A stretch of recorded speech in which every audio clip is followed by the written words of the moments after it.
ਸੰਗਤ ਜੀ, ਸੰਤ ਗਿਆਨੀ ਕਰਤਾਰ ਸਿੰਘ ਸਾਹਿਬ ਜੀ ਉਸ ਵਕਤ ਉਸ ਸਿੱਖ ਨੂੰ ਸਿੱਖਿਆ ਦਿੰਦੇ ਹਨ ਜਿਹੜੀ ਚੌਪਈ ਸਾਹਿਬ ਜੀ ਦੀ ਜਿਹੜਾ ਫਲ ਮਿਲਦਾ ਹੈ ਚੌਪਈ ਸਾਹਿਬ ਪੜ੍ਹ ਕਰਕੇ, ਜਿਹੜੀ ਚੌਪਈ ਸਾਹਿਬ ਜੀ ਦਾ ਮਹਾਨਤਾ ਹੈ ਉਹ ਦੱਸਦੇ ਹਨ। ਸਾਧ ਸੰਗਤ ਜੀ, ਸਿੱਖ ਨੂੰ ਸੰਤ ਗਿਆਨੀ ਕਰਤਾਰ ਸਿੰਘ ਜੀ ਉੱਤਰ ਦਿੰਦੇ ਹਨ। ਚੌਪਈ ਸਾਹਿਬ ਜੀ ਦੇ ਪਾਠ ਵਿੱਚ ਪੰਕਤੀ ਆਉਂਦੀ ਹੈ, ਦੁਖ ਦਰਦ ਭਉ ਨਿਕਟ ਨ ਤਿਨ ਨਰ ਕੀ ਰਹਾ, ਹੋ ਜੋ ਆਕੀ ਏਕ ਬਾਰ ਚੌਪਈ ਕੋ ਕਹ। ਸਾਧ ਸੰਗਤ ਜੀ, ਸੰਤ ਗਿਆਨੀ ਕਰਤਾਰ ਸਿੰਘ ਸਾਹਿਬ ਜੀ ਮਹਾਂਪੁਰਖਾਂ ਨੇ ਉੱਤਰ ਦਿੱਤਾ ਕਿ ਜਿਹੜੇ ਸਾਡੇ ਦੁੱਖ ਹਨ, ਦਰਦ ਹਨ ਤੇ ਸਾਡਾ ਭੈ ਫੀਅਰਸ ਦੁੱਖ ਦਰਦ ਭਉ ਨਿਕਟ ਨ ਤਿਨ ਨਰ ਕੀ ਰਹਾ, ਇਹ ਸਿੰਘ ਪਾਸ ਨੇੜੇ ਨਹੀਂ ਆਉਂਦੇ। ਜਿਹੜਾ ਸਿੱਖ ਹੋ ਜੋ ਆਕੀ ਏਕ ਬਾਰ ਚੌਪਈ ਕੋ ਕਹ, ਇੱਕ ਵਾਰ ਚੌਪਈ ਸਾਹਿਬ ਜੀ ਦਾ ਪਾਠ ਪੜ੍ਹ ਲਵੇ, ਜਿਹੜੇ ਸਾਡੇ ਦੁੱਖ ਹਨ, ਦਰਦ ਹਨ, ਭਉ ਹਨ, ਭੈ, ਇਹ ਸਾਰੇ ਨੇੜੇ ਨਹੀਂ ਆਉਂਦੇ। Whoever reads ਚੌਪਈ ਸਾਹਿਬ ਜੀ ਦਾ ਪਾਠ once, any pains we have, any fears we have, they don't come close to us. This is the part of Guru Gobind Singh Sahib Ji that we do beinti to Akal Purkh Waheguru to give us rakhya, to look after us. This is the power of Sri Chaupai Sahib Ji da Path, and Guru Gobind Singh Sahib Ji Maharaj has blessed us with this to read in our daily Nitnem that we read in the morning. This is the wrath of a Gursikh. This is the power of Chaupai Sahib Ji da Path. ਤੇ ਅੱਜ ਦੇ ਦਿਨ ਸਾਧ ਸੰਗਤ ਜੀ, ਗੁਰੂ ਗੋਬਿੰਦ ਸਿੰਘ ਸਾਹਿਬ ਜੀ ਮਹਾਰਾਜ ਨੇ ਗੁਰਦੁਆਰਾ ਬਗੌਰ ਸਾਹਿਬ ਵਿਖੇ ਇਹ ਚੌਪਈ ਸਾਹਿਬ ਜੀ ਦਾ ਪਾਠ ਦੀ ਸੰਪੂਰਨਤਾ ਕੀਤੀ ਹੈ। ਸਾਧ ਸੰਗਤ ਜੀ, ਰਹੋ ਵਿਚਾਰ, ਪਿਛਲੇ ਹਫ਼ਤੇ ਆਪਾਂ ਕਥਾ ਦਾ ਪ੍ਰਸੰਗ ਵਿੱਚ ਸਰਵਣ ਕੀਤਾ ਹੈ। ਸਤਿਗੁਰੂ ਗੁਰੂ ਨਾਨਕ ਦੇਵ ਸਾਹਿਬ ਜੀ ਮਹਾਰਾਜ ਜੀ ਹੁਣ ਕੁਝ ਸਮਾਂ ਵਾਸਤੇ ਆਪਦੇ ਹੁਕਮ ਅਨੁਸਾਰ, ਆਪਦੇ ਇੱਛਾ ਅਨੁਸਾਰ ਉਦਾਸ ਬਿਰਤੀ, ਉਦਾਸ ਵਾਲੀ ਸੁਭਾਅ ਸਤਿਗੁਰਾਂ ਨੇ ਤਾਰਨ ਕੀਤੀ ਹੋਈ ਹੈ। ਕਿਸੇ ਨੂੰ ਬੁਲਾਉਂਦੇ ਨਹੀਂ, ਕਿਸੇ ਦੇ ਨਾਲ ਵਿਚਰਦੇ ਨਹੀਂ, ਆਪਦੇ ਇੱਕ ਇਕਾਂਤ ਜਗ੍ਹਾ ਵਿੱਚ ਬੈਠ ਕਰਕੇ ਉੱਥੇ ਵਿਰਾਜੇ ਰਹਿੰਦੇ ਹਨ ਸਤਿਗੁਰੂ ਜੀ। ਤੇ ਇਸੇ ਤਰ੍ਹਾਂ ਪਿਛਲੇ ਹਫ਼ਤੇ ਆਪਾਂ ਸਰਵਣ ਕੀਤਾ ਸੀ, ਮਾਤਾ ਤ੍ਰਿਪਤਾ ਜੀ ਇਸ ਤਰ੍ਹਾਂ ਵੇਖ ਕਰਕੇ ਬਹੁਤ ਹੀ ਚਿੰਤਾ ਕਰਨ ਲੱਗੀ ਹੈ। ਉਸ ਵਕਤ ਮਾਤਾ ਤ੍ਰਿਪਤਾ ਜੀ ਪੁੱਛਦੇ ਹਨ ਸਤਿਗੁਰਾਂ ਨੂੰ ਕਿ ਕਿਉਂ ਤੁਸੀਂ ਇਸ ਤਰ੍ਹਾਂ ਇੱਕ ਜਗ੍ਹਾ ਤੇ ਵਿਰਾਜੇ ਰਹਿੰਦੇ ਹੋ 2-3 ਦਿਨ, ਕਿਸੇ ਨੂੰ ਬੁਲਾਉਂਦੇ ਨਹੀਂ, ਕਿਸੇ ਨਾਲ ਪ੍ਰੇਮ ਪਿਆਰ ਕਰਦੇ ਨਹੀਂ, ਇਹ ਕੀ ਕਾਰਨ ਹੈ? ਮਾਤਾ ਤ੍ਰਿਪਤਾ ਜੀ ਦੇ ਮਨ ਵਿੱਚ ਇਸ ਤਰ੍ਹਾਂ ਫਿਰ ਵਿਚਾਰ ਹੋਣ ਲੱਗੇ ਹਨ ਕਿ ਸਤਿਗੁਰੂ ਜੀ ਸ਼ਾਇਦ ਰੋਗ ਦੇ ਸਹਿਤ ਹੋ ਗਏ ਹਨ, ਤੇ ਰੋਗ ਦੇ ਕਾਰਨ ਸਤਿਗੁਰੂ ਜੀ ਇਸ ਤਰ੍ਹਾਂ ਕੋਈ ਰੁਚੀ ਨਹੀਂ ਕਰਦੇ, ਖਾਣਾ ਪੀਣਾ ਨਹੀਂ ਕਰਦੇ ਸਹੀ ਤਰ੍ਹਾਂ ਨਾਲ ਸਤਿਗੁਰੂ ਜੀ। ਉਸ ਵਕਤ ਫਿਰ ਮਾਤਾ ਤ੍ਰਿਪਤਾ ਨੇ ਆਪਦੇ ਮਨ ਵਿੱਚ ਵਿਚਾਰ ਕੀਤੀ ਕਿ ਇੱਕ ਵੈਦ ਨੂੰ ਸੱਦੀਏ, ਤੇ ਵੈਦ ਦਾ ਨਾਂ ਸੀ ਹਰਦਾਸ। ਬਾਬਾ ਕਾਲੂ ਜੀ ਨੇ ਫਿਰ ਵੈਦ ਨੂੰ ਸੱਦਣਾ ਕੀਤਾ, ਤੇ ਜਦੋਂ ਵੈਦ ਆਇਆ ਕੋਲ, ਸਤਿਗੁਰਾਂ ਦੇ ਚਿਹਰੇ ਤੋਂ ਜਿਹੜੀ ਚਾਦਰ ਲਈ ਹੋਈ ਸੀ ਸਤਿਗੁਰਾਂ ਨੇ ਉਹ ਲਾ ਕਰਕੇ ਸਤਿਗੁਰਾਂ ਦਾ ਹੱਥ ਆਪਦੇ ਹੱਥ ਵਿੱਚ ਲੈ ਲਿਆ। ਤੇ ਉਸ ਵਕਤ ਸਤਿਗੁਰੂ ਗੁਰੂ ਨਾਨਕ ਦੇਵ ਸਾਹਿਬ ਜੀ ਮਹਾਰਾਜ ਨੇ ਆਪਦਾ ਹੱਥ ਵੈਦ ਦੇ ਹੱਥ ਵਿੱਚੋਂ ਖਿੱਚ ਲਿਆ। ਕਹਿਣ ਲੱਗੇ ਕਿ ਕੀ ਕਾਰਨ ਤੂੰ ਮੇਰਾ ਹੱਥ ਫੜਿਆ ਹੋਇਆ ਹੈ? ਉਸ ਵਕਤ ਵੈਦ ਨੇ ਕਹਿਣਾ ਕੀਤਾ ਕਿ ਮਾਤਾ ਤ੍ਰਿਪਤਾ ਜੀ, ਬਾਬਾ ਕਾਲੂ ਜੀ ਨੇ ਮੈਨੂੰ ਸੱਦਿਆ ਹੈ ਕਿਉਂ ਕਰਕੇ ਤੁਹਾਡੇ ਵਿੱਚ ਰੋਗ ਹੈ, ਤੇ ਰੋਗ ਲੱਭਣ ਵਾਸਤੇ ਮੈਂ ਤੁਹਾਡੀਆਂ ਨਾੜੀਆਂ ਵੇਖਦਾ ਹਾਂ। ਤੇ ਉਸ ਵਕਤ ਸਤਿਗੁਰੂ ਗੁਰੂ ਨਾਨਕ ਦੇਵ ਸਾਹਿਬ ਜੀ ਮਹਾਰਾਜ ਜੀ ਸੰਖੇਪ ਰੂਪ ਵਿੱਚ ਦੱਸ ਦਈਏ, ਸਤਿਗੁਰਾਂ ਨੇ ਵੈਦ ਨੂੰ ਇਸ ਤਰ੍ਹਾਂ ਫਿਰ ਬਖਸ਼ਿਸ਼ ਕੀਤਾ ਹੈ। ਸਤਿਗੁਰਾਂ ਨੇ ਸ਼ਬਦ ਉਚਾਰਨਾ ਕੀਤਾ ਹੈ, ਸਾਰੇ ਰੋਗਾਂ ਬਾਰੇ ਦੱਸਿਆ ਹੈ ਕਿ ਅਸਲ ਰੋਗ ਤਾਂ ਹਉਮੈ ਦਾ ਰੋਗ ਹੁੰਦਾ ਹੈ, ਹੰਕਾਰ ਦਾ ਰੋਗ ਹੁੰਦਾ ਹੈ, ਉਹ ਸਾਰਿਆਂ ਦੇ ਵਿੱਚ ਹੁੰਦਾ ਹੈ। ਜਦੋਂ ਇਸ ਧਰਤੀ ਤੇ ਆਉਂਦੇ ਹਾਂ ਆਪਾਂ, ਹੰਕਾਰ ਦਾ ਰੋਗ ਸਾਰਿਆਂ ਦੇ ਵਿੱਚ ਹੁੰਦਾ ਹੈ। ਤੇ ਸ੍ਰੀ ਗੁਰੂ ਨਾਨਕ ਸਾਹਿਬ ਮਹਾਰਾਜ ਨੇ ਸਾਰੇ ਰੋਗਾਂ ਦਾ ਫਿਰ ਦੱਸਿਆ, ਸ਼ਬਦ ਉਚਾਰਨਾ ਕੀਤੀ, ਤੇ ਉਹ ਵੈਦ ਨੂੰ ਉਹਦਾ ਵੀ ਪਾਰ ਉਤਾਰਾ ਕਰ ਦਿੱਤਾ ਉਪਦੇਸ਼ ਬਖਸ਼ ਕਰਕੇ।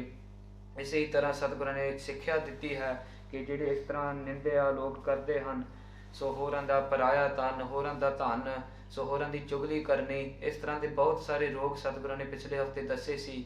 ਤੇ ਇਹਨਾਂ ਦਾ ਰੋਗ ਦਾ ਨਾਸ਼ ਕਿੱਦਾਂ ਕਰਨਾ ਉਹ ਵੀ ਦੱਸਿਆ ਸੀ ਕਿ ਗੁਰੂ ਦੀ ਸਾਧ ਸੰਗਤ ਵਿੱਚ ਆ ਕਰਕੇ ਸੰਗਤ ਕਰਨੀ, ਸੇਵਾ ਕਰਨੀ, ਅਕਾਲ ਪੁਰਖ ਵਾਹਿਗੁਰੂ ਗੁਰੂ ਗ੍ਰੰਥ ਸਾਹਿਬ ਜੀ ਮਹਾਰਾਜ ਜੀ ਦੀ ਸੇਵਾ ਕਰਨੀ, ਇਸ ਤਰ੍ਹਾਂ ਦੇ ਰੋਗ ਇਸ ਤਰ੍ਹਾਂ ਨਾਸ਼ ਹੁੰਦੇ ਹਨ। ਆਪ ਨੂੰ ਬੁਰਾ ਜਾਣਨਾ ਹੈ, ਹੋਰਾਂ ਨੂੰ ਚੰਗੇ ਜਾਣਨਾ ਹੈ, ਨਿਮਰਤਾ ਰੱਖਣੀ ਹੈ। ਕਹੋ ਨਾਨਕ ਸਭ ਤੇਰੀ ਵਡਿਆਈ, ਕੋਈ ਨਾਉ ਨਾ ਜਾਣਾ ਮੇਰਾ, ਇਸ ਤਰ੍ਹਾਂ ਦੀ ਅਵਸਥਾ ਧਾਰਨ ਕਰਕੇ ਰੱਖਣੀ ਹੈ। ਇਹ ਸਾਰੀ ਸਿੱਖਿਆ ਗੁਰੂ ਨਾਨਕ ਦੇਵ ਸਾਹਿਬ ਜੀ ਮਹਾਰਾਜ ਨੇ ਪਿਛਲੇ ਹਫ਼ਤੇ ਦਿੱਤੀ ਸੀ ਕਥਾ ਵਿੱਚ।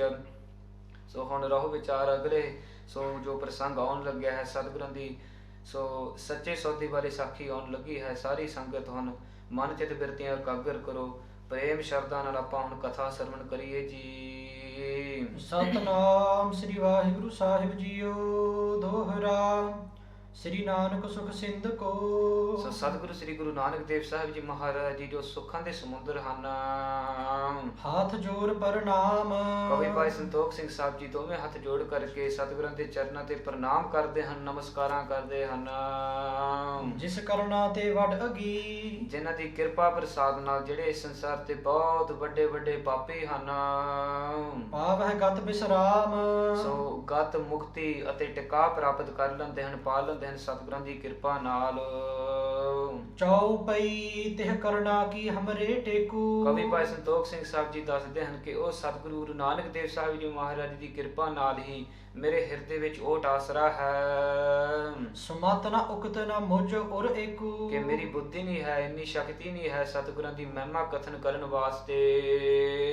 ਰੁਚ ਉੱਚੀ ਮਨ ਕੀ ਮਤ ਕੀਰਾ। ਜਿਹੜੀ ਮੇਰੀ ਰੁਚੀ ਹੈ, ਇੱਛਾ ਹੈ, ਉਹ ਬਹੁਤ ਉੱਚੀ ਹੈ, ਪਰ ਮੇਰੀ ਜਿਹੜੀ ਮਤ ਹੈ ਉਹ ਕੀੜੇ ਵਾਂਗ ਛੋਟੀ ਹੈ।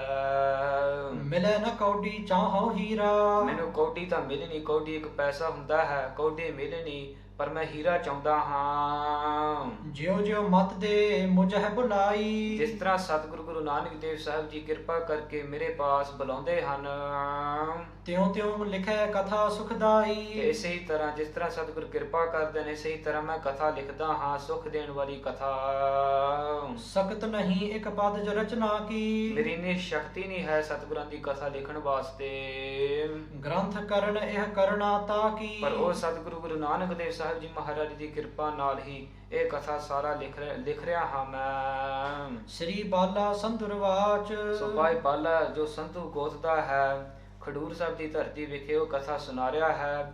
ਸਤਿਗੁਰੂ ਸ੍ਰੀ ਗੁਰੂ ਅੰਗਦ ਦੇਵ ਸਾਹਿਬ ਜੀ ਮਹਾਰਾਜ ਦੀ ਸਨਮੁਖ ਬੈਠ ਕਰਕੇ ਬੜੇ ਪ੍ਰੇਮ ਨਾਲ ਕਥਾ ਸਰਵਨ ਕਰ ਰਹੇ ਹਨ, ਕਥਾ ਲਿਖਾ ਰਹੇ ਹਨ। ਪੈੜਾ ਮੋਖਾ ਸਿੱਖ ਲਿਖ ਰਿਹਾ ਹੈ ਅਤੇ ਸਮੂਹ ਸਾਧ ਸੰਗਤ ਬੜੀ ਪ੍ਰੇਮ ਨਾਲ ਸਰਵਨ ਕਰ ਰਹੀ ਹੈ, ਜਿਸ ਸਾਧ ਸੰਗਤ ਵਿੱਚ ਬਹੁਤ ਵੱਡੇ ਵੱਡੇ ਬ੍ਰਹਮ ਗਿਆਨੀ ਪੁਰਖ ਬੈਠੇ ਹੋਏ ਹਨ, ਬਾਬਾ ਬੁੱਢਾ ਸਾਹਿਬ ਜੀ ਵਾਂਗੂ, ਅਤੇ ਸਤਿਗੁਰੂ ਸ੍ਰੀ ਗੁਰੂ ਅਮਰਦਾਸ ਸਾਹਿਬ ਜੀ ਮਹਾਰਾਜ ਵੀ ਕਥਾ ਪ੍ਰੇਮ ਨਾਲ ਸਰਵਨ ਕਰ ਰਹੇ ਹਨ। ਚਉਪਈ ਸ੍ਰੀ ਅੰਗਦ ਸੁਣੀਏ ਕਹਿ ਬਾਲਾ। ਭਾਈ ਬਾਲਾ ਜੀ ਕਹਿਣ ਲੱਗਿਆ ਸਤਿਗੁਰੂ ਸ੍ਰੀ ਗੁਰੂ ਅੰਗਦ ਦੇਵ ਸਾਹਿਬ ਜੀ ਮਹਾਰਾਜ ਜੀ ਨੂੰ ਕਿ ਹੇ ਸਤਿਗੁਰੂ ਜੀ, ਅੱਗੇ ਜੋ ਕਥਾ ਹੈ ਉਹ ਆਪ ਜੀ ਸੁਣੋ। ਸ੍ਰੀ ਸਤਿਗੁਰ ਕੀ ਕਥਾ ਰਸਾਲਾ। ਉਹ ਸਤਿਗੁਰੂ ਗੁਰੂ ਨਾਨਕ ਦੇਵ ਸਾਹਿਬ ਜੀ ਮਹਾਰਾਜ ਦੀ ਜਿਹੜੀ ਰਸ ਭਰੀ ਕਥਾ ਹੈ ਉਹ ਅੱਗੇ ਸੁਣਨਾ ਕਰੋ। ਕੋ ਇੱਕ ਦਿਨ ਪਰ ਰਹੇ ਨ ਕੇਤੂ। ਸੋ ਇਸੇ ਹੀ ਤਰ੍ਹਾਂ ਕੋ ਇੱਕ ਦਿਨ ਪਰ ਰਹੇ ਨਿਕੇਤੂ, ਕੁਝ ਸਮਾਂ ਵਾਸਤੇ ਇਸੇ ਹੀ ਤਰ੍ਹਾਂ ਸਤਿਗੁਰੂ ਗੁਰੂ ਨਾਨਕ ਦੇਵ ਸਾਹਿਬ ਜੀ ਮਹਾਰਾਜ ਇਹ ਉਦਾਸ ਬਿਰਤੀ ਕਰਕੇ, ਉਦਾਸ ਸੁਭਾਅ ਬਣਾ ਕਰਕੇ ਕੁਝ ਸਮਾਂ ਹੋਰ ਇਸੇ ਹੀ ਤਰ੍ਹਾਂ ਸਤਿਗੁਰਾਂ ਨੇ ਇੱਕ ਜਗ੍ਹਾ ਤੇ, ਇੱਕ ਇਕਾਂਤ ਜਗ੍ਹਾ ਤੇ ਬਿਰਾਜੇ ਰਹਿੰਦੇ ਹਨ। ਵਿੱਚ ਰਹਿ ਨਹਿ ਬੇਦੀ ਕੁਲ ਕੇਤੂ। ਬੇਦੀ ਕੁਲਾਂ ਦੇ ਨਿਸ਼ਾਨ ਸਤਿਗੁਰੂ ਜੀ ਕਿਤੇ ਰਾਏਪੁਰ ਦੀ ਤਲਵੰਡੀ ਵਿੱਚ ਵਿਚਰਦੇ ਨਹੀਂ, ਕਿਤੇ ਗੱਲਬਾਤ ਨਹੀਂ ਕਰਦੇ ਕਿਸੇ ਨਾਲ, ਇੱਕ ਇਕਾਂਤ ਜਗ੍ਹਾ ਵਿੱਚ ਬਿਰਾਜੇ ਰਹਿੰਦੇ ਹਨ। ਕਬਹਿ ਕਰਹਿ ਕਾਲੂ ਪਰਤੀਤੂ।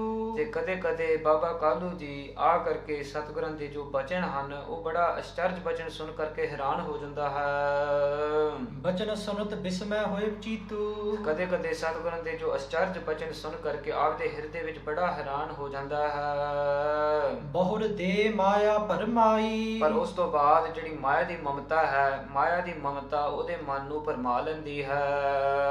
ਹਿਰਦੈ ਕਤਰਕ ਅਨੇਕ ਉਠਾਈ। ਤੇ ਫਿਰ ਉਸ ਤੋਂ ਬਾਅਦ ਆਪਦੇ ਹਿਰਦੇ ਵਿੱਚ ਜਿਹੜੇ ਖੋਟੇ ਤਰਕ ਹਨ ਉਹ ਉਠਾ ਲੈਂਦਾ ਹੈ, ਆਪਦੇ ਹਿਰਦੇ ਵਿੱਚ ਖੋਟੀਆਂ ਚਾਲਾਂ। ਬਚਨ ਕਹਿਨ ਮੈਂ ਇਹ ਗੁਣ ਸਾਲੀ। ਤੇ ਇਸੇ ਤਰ੍ਹਾਂ ਫਿਰ ਬਚਨ ਕਰਦਾ ਹੈ ਕਿ ਜਿਹੜੇ ਸਤਿਗੁਰੂ ਗੁਰੂ ਨਾਨਕ ਦੇਵ ਸਾਹਿਬ ਜੀ ਮਹਾਰਾਜ ਜੀ ਦੇ ਬਚਨ ਹਨ ਉਹ ਗੁਣਾਂ ਦੇ ਮੰਦਰ ਹਨ।